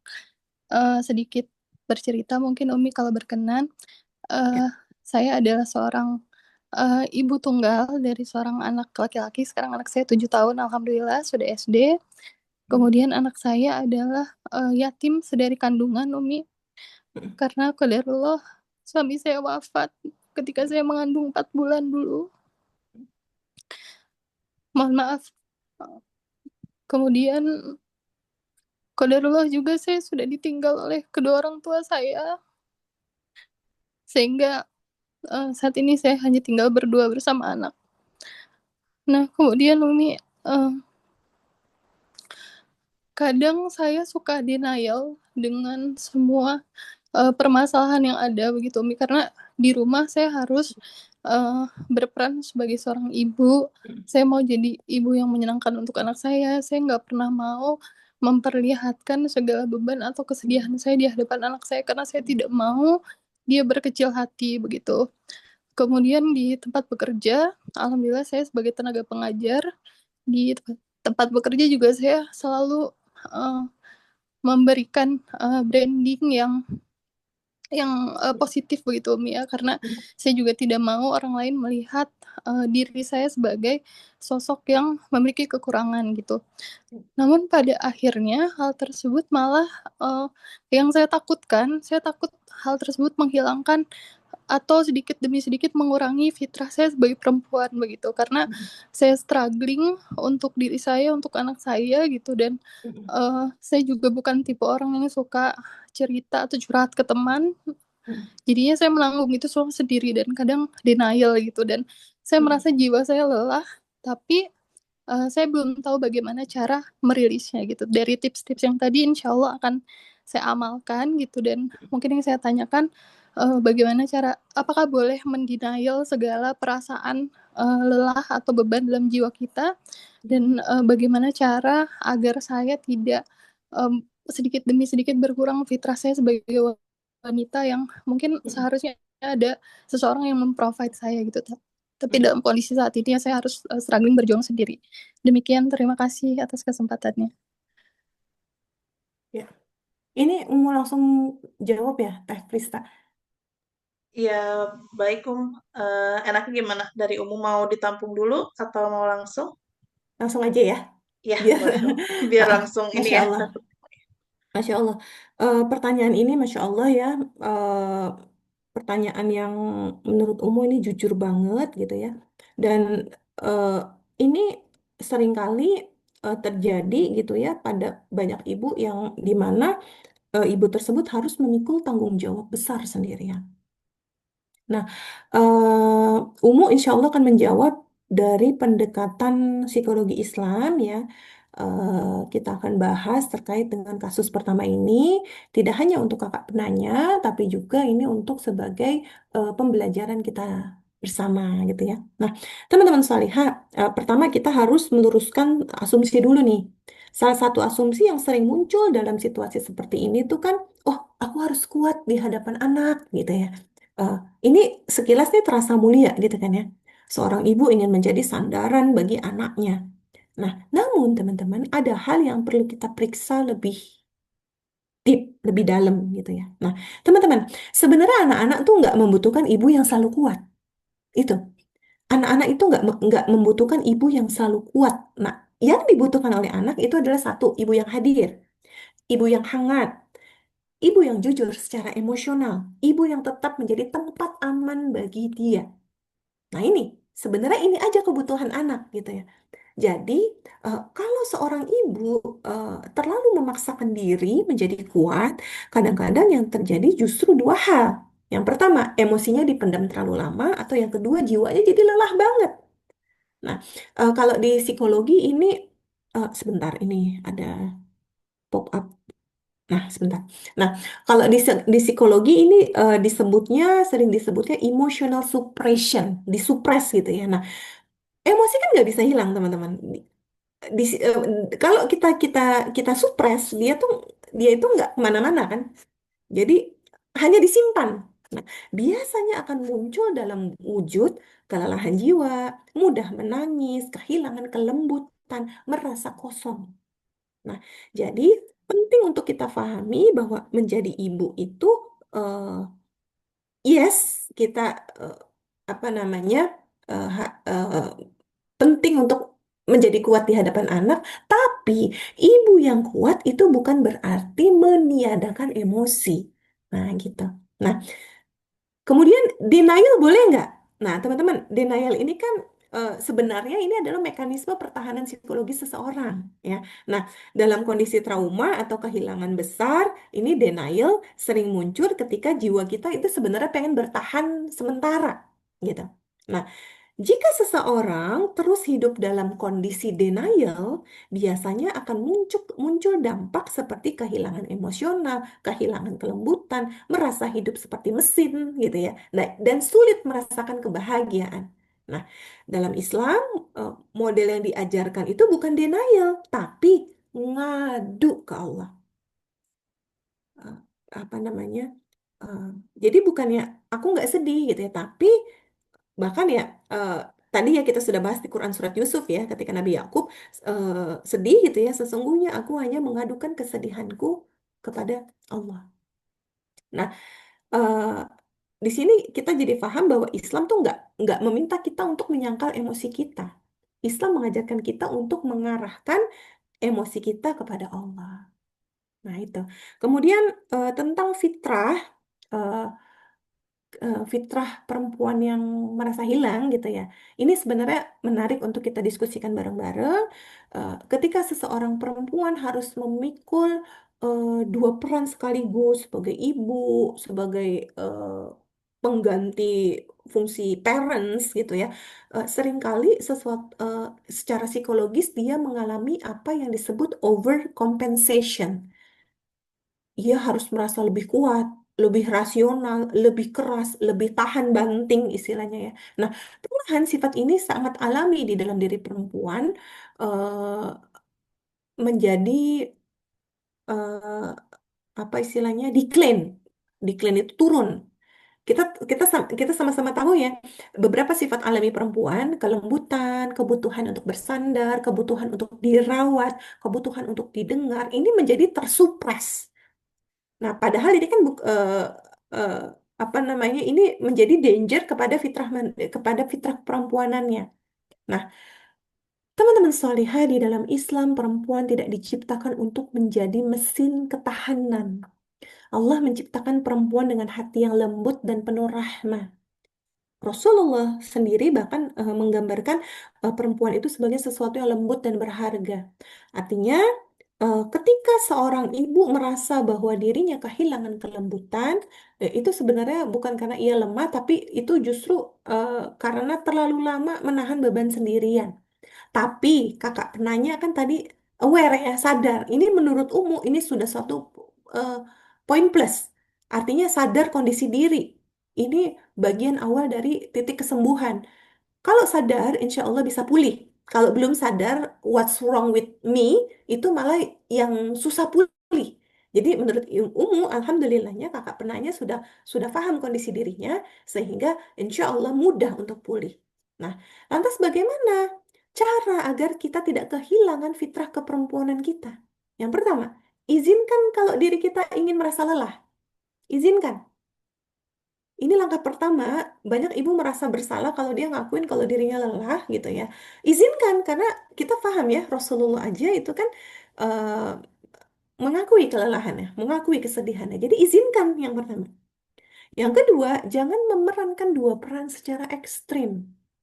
Jadi seorang ibu, yes, harus kuat, namun tidak harus menjadi figur laki-laki. Anak laki-laki tetap membutuhkan kelembutan ibu, pelukan ibu, ketenangan ibu. Jadi teman-teman solihah banyak penelitian psikologi yang menunjukkan bahwa anak yatim tetap bisa merasakan kehangatan ibu justru tumbuh lebih stabil. Jadi coba kita ciptakan kehangatan. Nggak apa-apa sekali-sekali kita merasa apa namanya butuh dipeluk. Kalau tidak ada satupun yang memeluk kita, kita yakin Allah yang memeluk kita. Kira-kira gitu ya. Nah, kemudian kita bisa membangun tempat bersandar selain anak gitu ya. Eh, Misalnya ya ikut komunitas nih, ikut aktif di Alatif misalnya ya. Kan nanti banyak sahabat gitu ya di lingkungan kajian itu atau misalkan cari mentor spiritual gitu ya. Ini kan bisa eh, menjadi menjadi apa namanya bonding emosional kepada orang lain saat suami kita dan kedua orang tua kita sudah berpulang gitu ya. Atau kita bisa coba cari keluarga lain, adik kita, kakak kita, tante kita, apa namanya sepupu-sepupu kita. Jadi kan ini tempat menjadi apa namanya tempat untuk kita saling rangkul, istilahnya gitu. Dan teman-teman, eh, satu hal yang sering kita lupa, eh, kita bisa mengembalikan istilahnya, mengembalikan kelembutan kita lewat apa? Lewat ibadah. Ini bisa. Banyak baca Quran yang tenang, doa yang jujur, sholat malam. Banyak perempuan menemukan kembali kelembutan dirinya ketika ia berhenti berusaha terlihat kuat dan mulai jujur di hadapan Allah dengan menambah kekhusyuan ibadahnya.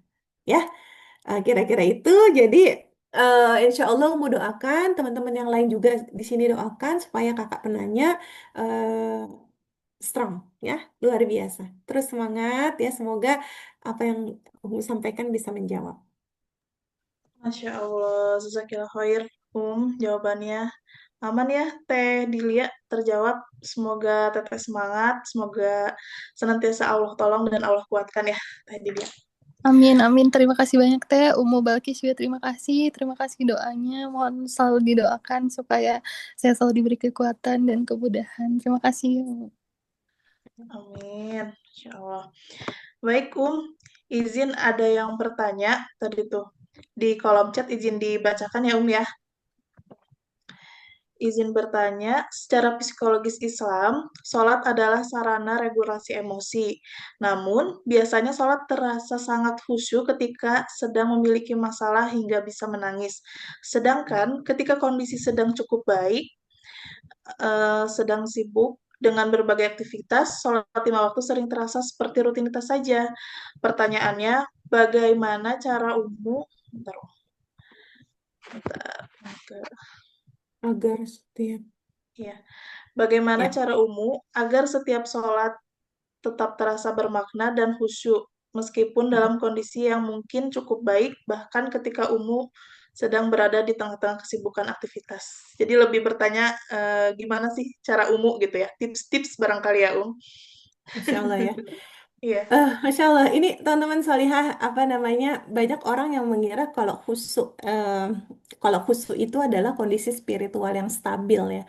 Padahal dalam praktiknya khusyuk itu seringkali dipicu dulu oleh kebutuhan hati. Jadi sebenarnya bukan karena kondisi spiritual kita lagi nggak stabil gitu atau bahkan lagi stabil nggak. Sebenarnya dipicu oleh kebutuhan hati kita. Nah, ketika seseorang sedang mengalami masalah gitu ya, nah itu kan biasanya secara psikologi gitu ya, egonya kan lagi lemah, ketergantungan pada Allah lagi meningkat, fokus hatinya jadi satu arah. Nah, karenanya kelihatannya kesulitan ini sering membuka pintu khusyuk karena kondisi psikologi yang tadi ya.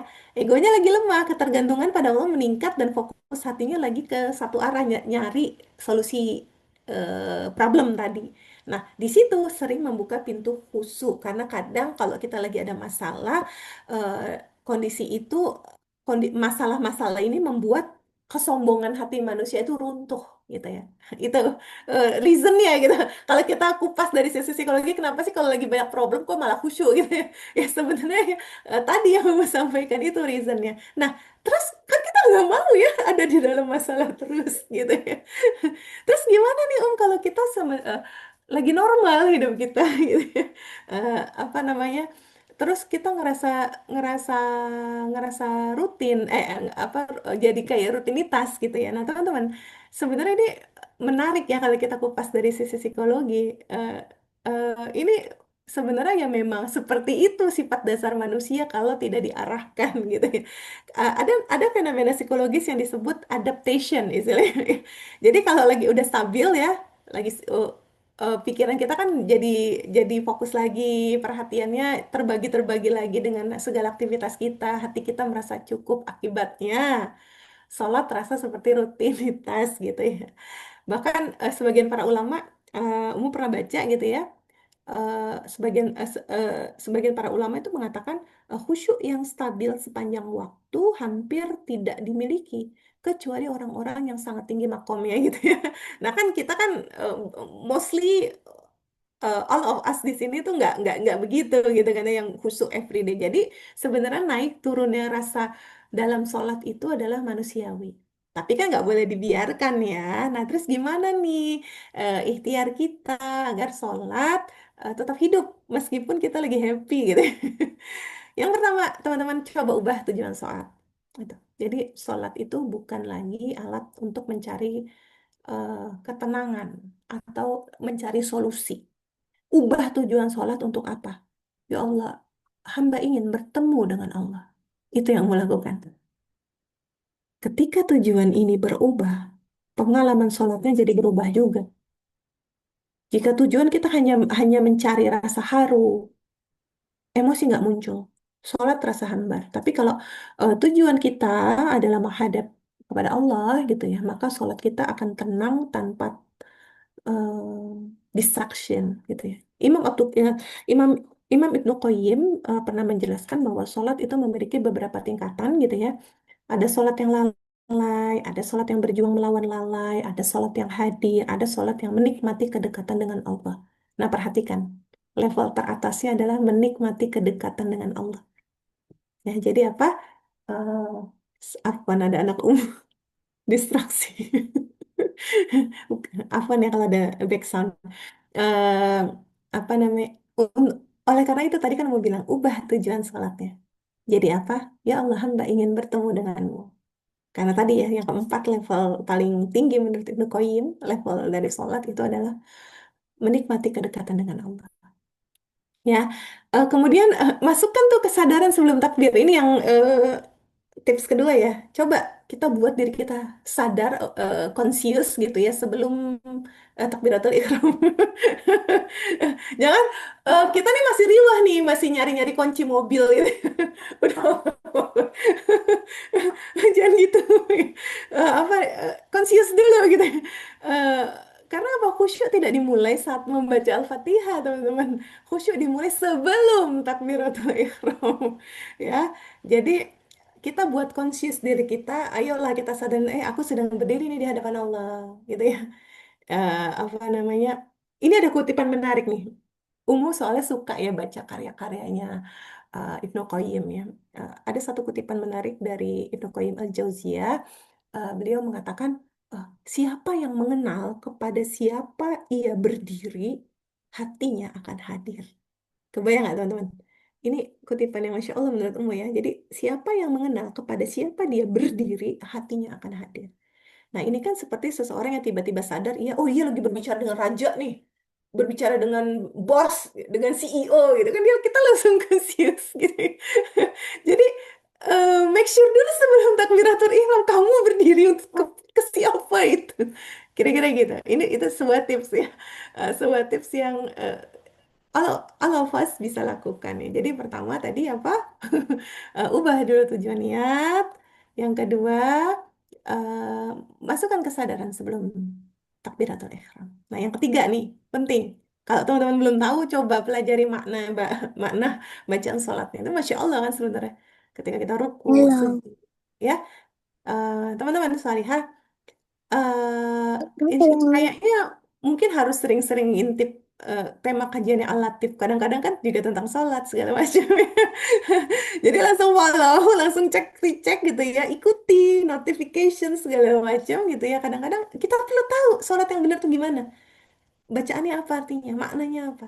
Ya, itu. Dan yang terpenting yang apa namanya, kita nggak bisa menunggu apa menunggu eh, kita stabil dulu gitu misalnya gitu ya. Kadang-kadang kan apa namanya, kita tuh punya mindset yang salah gitu. Sebagian kita tuh mengira kalau khusyuk itu harus nanti nangis, ada getaran hati, ada rasa harus bener. Nggak mesti begitu ya. Khusyuk yang paling stabil itu kadang-kadang ya cukup tenang dan sunyi gitu. Jadi memang seseorang yang duduk eh, apa namanya, yang berdiri dalam sholatnya gitu ya, eh, bisa jadi kalau dia memang benar-benar hadir, kita ngerasa tenang dan sunyi, dan itu sudah khusyuk. Nggak perlu sampai nangis, sampai ini, nggak perlu segitunya istilah gitu ya. Nah, itu sih, dan yang terpenting ya udah terima kalau memang hati kita itu memang naik turun kan, kalau bukan gitu, bolak-balik segala macam. Jadi itu perlu menerima, tapi bukan berarti tanpa ikhtiar. Ya, semoga menjawab ya. Ini menarik untuk kita bahas ya, jadi pembelajaran kita bersama. Masya Allah. Jazakillah khair untuk jawabannya. Insya Allah terjawab ya. Teh Janek dari Cianjur tadi tuh yang bertanya. Baik, masih ada yang raise hand satu orang lagi. Apakah masih memungkinkan Oke, satu orang lagi, karena sebenarnya ada kajian lagi. Oh ya, Tapi Masya Allah. apa namanya, Iya, nanti jam 10, cuman perlu menyiapkan persiapan ya. materinya. Tapi nggak Baik, apa-apa, satu lagi. Ayo, baik. semangat nih Masya Allah. Nggak Teman-teman kerasa ya, kadang-kadang ke Alatif loh ya. Iya, Sering kajian di Alatif offline. Jadi kalau teman-teman iya. memang dekat-dekat Alatif, bolehlah kalau misalkan lagi di Alatif, kalau terutama kalau lewat komunitas bengkel diri, datang. Ramaikan Alatif. Siap, Luar biasa, siap, di sana tuh pusat dakwah ya. Masya Allah. Luar biasa ya. Jadi langsung follow Alatif ya. Siap, Oke. siap. Baik, terakhir barangkali ya. Teh Awani sudah raise hand. Mangga, Teh Awani. Ade. Mangga Ya, dipersilahkan. Assalamualaikum. Assalamualaikum warahmatullahi Waalaikumsalam. Waalaikumsalam. wabarakatuh. Iya, kalau sebelumnya jazakallah khair untuk ilmunya ya. Ini Afwan ya, dibersamai sama si kecil. Gak Iya, apa-apa pun di sebelah iya. pun ada baby ini. Semoga Allah senantiasa rahmati Umu dan keluarga dan juga kita semua ya, Umi. Terkait tadi tentang bagaimana kita kita itu apa ya, menyandarkan kelelahan. Jadi seorang ibu tuh ternyata Masya Allah gitu ya, Umi, ya. Kayak ngebuat Awan itu ngerasa kamu tuh harus kuat, kamu harus yang Awan ngerasain sebelumnya gitu ya, kamu harus bisa full of love untuk bisa menyampaikan cinta itu ke anak-anak gitu. Nah, kalau secara psikologis Islam itu sendiri ya Om ya, itu sebenarnya eh, ketika tadi ya kita berdoa sama Allah dan lain sebagainya itu tuh Awan itu merasakan tuh bener-bener ketika khusyuk tuh ketika emang cuma berdua sama Allah gitu. Tapi ketika lagi ada kerucil-kerucil kayak gini, itu agak PR gitu gitu. Bahkan kayak kadang tuh ibadah ngerasanya kayak apa ya, yang bisa aku maksimalkan segitu, tapi belum ngerasa optimal gitu. Nah, kadang tuh belajar juga ada cara-cara lain yang kayak biar cinta kita penuh tuh juga sama pasangan. Itu gimana, Om? Apakah kita juga perlu kayak ke pasangan kita kayak sayang aku tuh bahasa kasihnya kayak gini. Aku juga butuh. Jadi maksudnya apakah ada juga kebutuhan itu tuh yang kita juga bisa komunikasikan sama orang-orang terdekat kita gitu. Apakah memang pure aja ke Allah aja gitu? Karena ada momentum-momentum yang kayak ini juga kaitannya sama pasangan aja gitu loh, Om. Kayak gitu sih, Om. Jadi terutamanya nih ada kondisi-kondisi yang hormonalnya perempuan, entah itu dia lagi haid atau itu dia lagi hamil gitu. Itu kan ada perbedaan ya Om ya. Itu butuh juga nggak? Bisa atau sangat berpengaruh juga nggak sama pasangan itu? Ataupun sama pihak yang lain di keluarga selain ke Allah itu gitu. Itu aja sih Om. Jazakallah khair. Insya Allah ya. Sepertinya Teh Awani ini mewakili mewakili semua ibu-ibu. Insya Allah ya. Bahkan sedang mengisi kajian pun sebelah.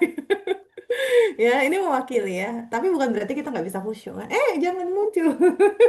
Tadi jangan muncul. Afwan. Teman-teman, eh, eh, kita back serius lagi. Jadi gimana nih? Ini menarik untuk dibahas ya. Bagaimana khusyuk ketika ada anak yang seringkali eh, memang menjadi ujian kekhusyuan itu sendiri ya. Nah, Teman-teman, sudah katakan tadi ya, ini bukan masalah pribadi gitu, ini adalah fenomena yang sangat umum gitu ya. Bahkan dalam sunnah gitu ya, Rasulullah Shallallahu Alaihi Wasallam menunjukkan bahwa sholat orang tua dengan anak kecil itu memang berbeda kondisinya. Boleh boleh membopong gitu kan ya. Bahkan kalau Rasulullah sedang menjadi imam, kemudian ada anak kecil gitu ya, ada ibu dengan membawa anak kecil yang nangis atau apa, Rasulullah akan mempercepat sholatnya gitu kan ya. Jadi kalau memang kita kan sedang ada di timeline menjadi ibu gitu ya, terus kita tiba-tiba sholat kita dulu atau single tuh ya ya Allah ya Robbi, itu bisa misalkan sholat subuh aja 10 menit gitu. Sekarang deng deng deng deng misalkan gitu ya. Nah, itu memang kita sedang ada di timeline itu, dan satu yang kita yakini, kita tidak ada di timeline dengan anak-anak toddler itu kan selamanya. Minta dibimbing oleh Allah. Kan nggak selamanya. Itu kan hanya temporary insya Allah. Gitu ya. Ah, nah, itu ya, bahkan Rasulullah aja pernah mempercepat. Nah, kenapa? Karena Rasulullah memahami kondisi psikologis ibu yang sedang sholat. Fokus ibu bisa terbagi, perhatian ibu sering tertarik kepada anak. Nah, jika sholat seorang ibu tidak selalu setenang sholat orang yang sendirian, insya Allah itu tidak mengurangi nilai pengorbanannya di sisi Allah. Nah, tapi tips dari Umu nih, toh ada waktu-waktu kita bisa sholat dari ganggu, ya nggak sih? Contoh, eh, sholat zuhur nunggu anak tidur, gitu ya. Eh, tapi asar nggak bisa nih Om. Waktu asar kan sempit juga ya. Kemudian apa namanya, anaknya lagi rewel-rewel gitu segala macam, ya sudah nggak apa-apa, asar misalkan kita upayakan semampu kita. Gitu. Maghrib, bapaknya udah pulang. Abi, tolong ya, eh, father and daughter time, father and son time. Kamu build bonding dengan anak, biarkan abinya ke masjid dulu, pulang dari masjid, jagain anak-anak. Kita sholat khusyuk, 15 menit segala macam. Anak-anak terkondisikan dengan abinya. Afwan ya abi, aku tutup pintu kamar ya. Aku kunci ya. Nah, misalnya itu contoh. Jadi kita tetap punya jangkarnya di hari itu. Atau nggak bisa di waktu maghrib, isya, tunggu anak-anak tidur, gitu kan ya. Atau nggak bisa di waktu isya, qiyam lail, gitu, pada saat semua tidur. Jadi tetap dalam satu hari kita punya jangkarnya. Nggak bisa di kesemuanya, tapi at least ada satu jangkarnya. Itu yang bisa eh, kita ikhtiarkan, dan itu yang Umo ikhtiarkan ketika anak-anak masih bocil-bocil gitu. Supaya kita nggak jadi monster gitu. Istilahnya gitu ya. Nah, kemudian menarik yang tadi ya, apakah perlu kita komunikasikan kebutuhan kita kepada pasangan? Iyalah, pasti sangat perlu gitu ya. Kalau mau nggak jawab iya gitu, teman-teman langsung boykot enggak. Memang butuh gitu ya. Karena karena apa? Karena istri itu diharapkan gini, istri tuh seringkali diharapkan memahami semua orang gitu ya, tapi jarang yang mengungkapkan kebutuhannya sendiri. Nah, akibatnya pasangan sering nggak sadar kalau istrinya tuh lelah, istrinya tuh membutuhkan ruang, istrinya tuh membutuhkan bantuan, istrinya itu membutuhkan pelukan gitu ya. Nah, teman-teman, dalam konteks psikologi keluarga ada yang namanya emotional transparency gitu ya. Nah, ini eh, kebutuhan-kebutuhan itu boleh banget dikomunikasikan, bahkan harus. Tapi cara menyampaikannya, bukan baiknya jangan bentuk keluhan, tapi bentuk kerjasama. Nah, ini ini eh, apa namanya triknya. Jangan disampaikan dalam bentuk keluhan, tapi dalam bentuk konteks kerjasama. Contoh, Abi, aku ingin sekali nih menjaga kualitas sholatku, tapi kalau anak-anak sedang aktif, aku jadi sulit fokus. Boleh nggak sih sesekali Abi membantu menjaga mereka beberapa menit saat aku sholat? Nah, itu contohnya. Jadi kita bukan komplain gitu ya, bukan marah. Jadi ini justru kerjasama gitu kan ya. Nah, eh, tadi kan kita tahu ya di Quran surat Ar-Rum gitu ya, teman-teman mungkin bisa simak, kan memang kita diciptakan berpasangan itu supaya kita mendapatkan peace, ketenangan. Salah satunya adalah dengan emotional transparency tadi, gitu ya. Nah, eh, eh, pernikahan itu kan tempat ketenangan psikologis, idealnya seperti itu. Artinya pasangan satu sama lain itu harus jadi penopang, penenang, dan tempat saling bantu, gitu ya. Termasuk membicarakan semua kebutuhan-kebutuhan kita. Kita butuh dipeluk, bilang, Abi kayaknya aku akan lebih semangat deh kalau Abi sebelum berangkat kerja peluk aku dulu 5 menit. Ya, misalkan gitu. Terus nanti pas pulangnya kita kita sampaikan Abi tadi kan Abi peluk 5 menit itu rasanya ke-charge banget. Terima kasih Abi. Contoh gitu ya. Yang jomblo jangan baper. Ya, yang penting komunikasinya dan jangan menyentuh ego laki-laki. Karena kan kalau dipentung, Abi sih nggak pernah meluk. Kayak rasanya kayak nggak punya suami deh. Nah itu kepentung egonya. Cara bicaranya ya, apa namanya, yang perlu kita arahkan ya. Semoga menjawab ya. Semangat ya. Itu hanya momen sebentar insya Allah. Nanti ada waktunya anak-anak besar, anak-anak sekolah. At least kalau semua sudah sekolah itu Masya Allah. Duha pun bisa tenang. Mereka sudah di sekolah masing-masing ya. Bersabar ya. Bersabar dan tetap semangat ya. Husnuzan sama Allah. Semoga menjawab. Masya Allah. Alhamdulillah. Jazakillah khair, Terjawab ya, Teh Awani, insya Allah. Alhamdulillah, semua pertanyaan sudah terjawab. Izin menyampaikan kesimpulan barangkali ya, sedikit kesimpulan pada pertemuan kita hari ini. Jadi tadi tuh disampaikan ada 4 unsur yang dimiliki oleh manusia. Yang pertama ada jasad, yaitu tubuh, kemudian ada ruh, kemudian ada nafs atau dorongan, dan yang keempat ada qalb atau hati. Kemudian juga ada 3 hal utama yang membuat hati kita lelah. Maaf, yang membuat kita lelah. Yang pertama adanya beban kehidupan, yang kedua hati yang jauh dari ketenangan spiritual, yang ketiga harapan yang terlalu besar kepada manusia. Dan biasanya kita merasa lelah jika semuanya ini datangnya berbarengan gitu ya, tidak silih berganti. Lalu kepada siapa kita harus bersandar? Yang pertama tadi sudah disampaikan oleh Umu, yang pertama bersandar kepada Allah dengan cara apa? Dengan cara bertawakal. Kemudian yang kedua, bersandar kepada sholat, karena sholat adalah cara Islam untuk membantu manusia meregulasi emosinya. Kemudian yang ketiga, bersandar kepada zikir, karena perbedaan orang yang berzikir dengan orang yang mati, orang yang hidup dengan orang yang mati itu adalah dengan berzikir gitu ya. Kemudian yang keempat, bersandar kepada doa, karena doa adalah sesi dialog seorang hamba kepada Robnya. Kemudian juga tadi disampaikan bahwa Ramadan adalah waktu terbaik untuk memulihkan jiwa. Dengan cara apa? Dengan cara eh, bertilawah, kemudian berzikir, qiyamul lail, doa, dan juga bersedekah. Jadi yuk teman-teman sama-sama kita maksimalkan Ramadan ini supaya nanti kita merecharge lagi gitu ya tubuh kita ini agar lebih bersemangat tentunya dalam hal beribadah. Alhamdulillah, kajian subuh kali ini telah selesai kita laksanakan. Jazakumullah khairan khasiran kepada Umu, Umu Balkis yang sudah membersamai kita pada hari ini. Kemudian terima kasih juga kepada Teh Maudi yang tadi sudah membacakan ayat suci Al-Quran.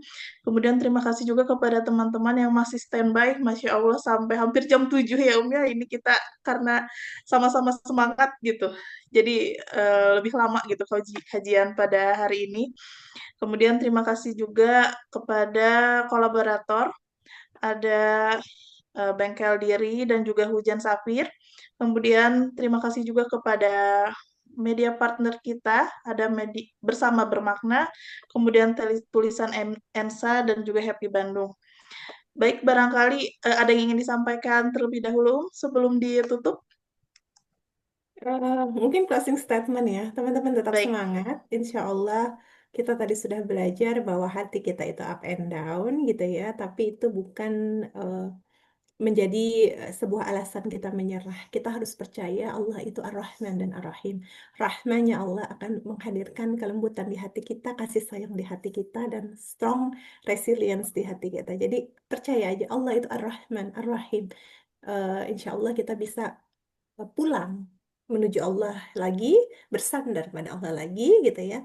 Sehingga hati yang lelah ini perlahan pulih ya. Semangat, Umu doakan teman-teman yang sedang dalam fase lelah gitu ya, semoga lekas pulih ya. eh oh iya, Umu boleh sedikit bilang ya, Umu kan baru bikin buku tuh judulnya Peta Jiwa itu tentang overthinking dan kecemasan. Jadi kalau teman-teman memang sedang ada dalam kondisi needs help, teman-teman need help yang lanjutan, teman-teman boleh baca buku Umu Peta Jiwa judulnya. Itu bisa beli di Gramedia terdekat. Itu Umu bahas ada 300 halaman terkait tentang bagaimana jiwa kita bisa tenang. Ya, semoga nanti Siap. teman-teman yang membutuhkan, karena kan memang 1 jam nggak cukup ya. Betul. Rasanya pengen semua dijelasin gitu. Dan mungkin bisa lebih deep di buku itu ya, di Peta Jiwa. Baik, baik, hatur nuhun. Jangan lupa ya teman-teman sudah ada di Gramedia, jadi nanti boleh langsung diserbu barangkali hari ini hari Sabtu gitu ya. Kalau misalnya mau jalan-jalan mungkin boleh langsung juga sekalian cek tadi buku dari Umu Balkis. Baik, kita akhiri kajian subuh pada hari ini dengan mengucap hamdalah. Alhamdulillah. Alhamdulillahirrabbilalamin. Istighfar 3 kali. Astagfirullahaladzim, astagfirullahaladzim, astagfirullahaladzim. Dan doa kafaratul majelis. Subhanakallahumma bihamdika asyhadu an la ilaha illa anta wa atubu ilaik. Sekian dari saya dan juga mewakili teman-teman panitia yang terlibat. Mohon pamit. Terima kasih.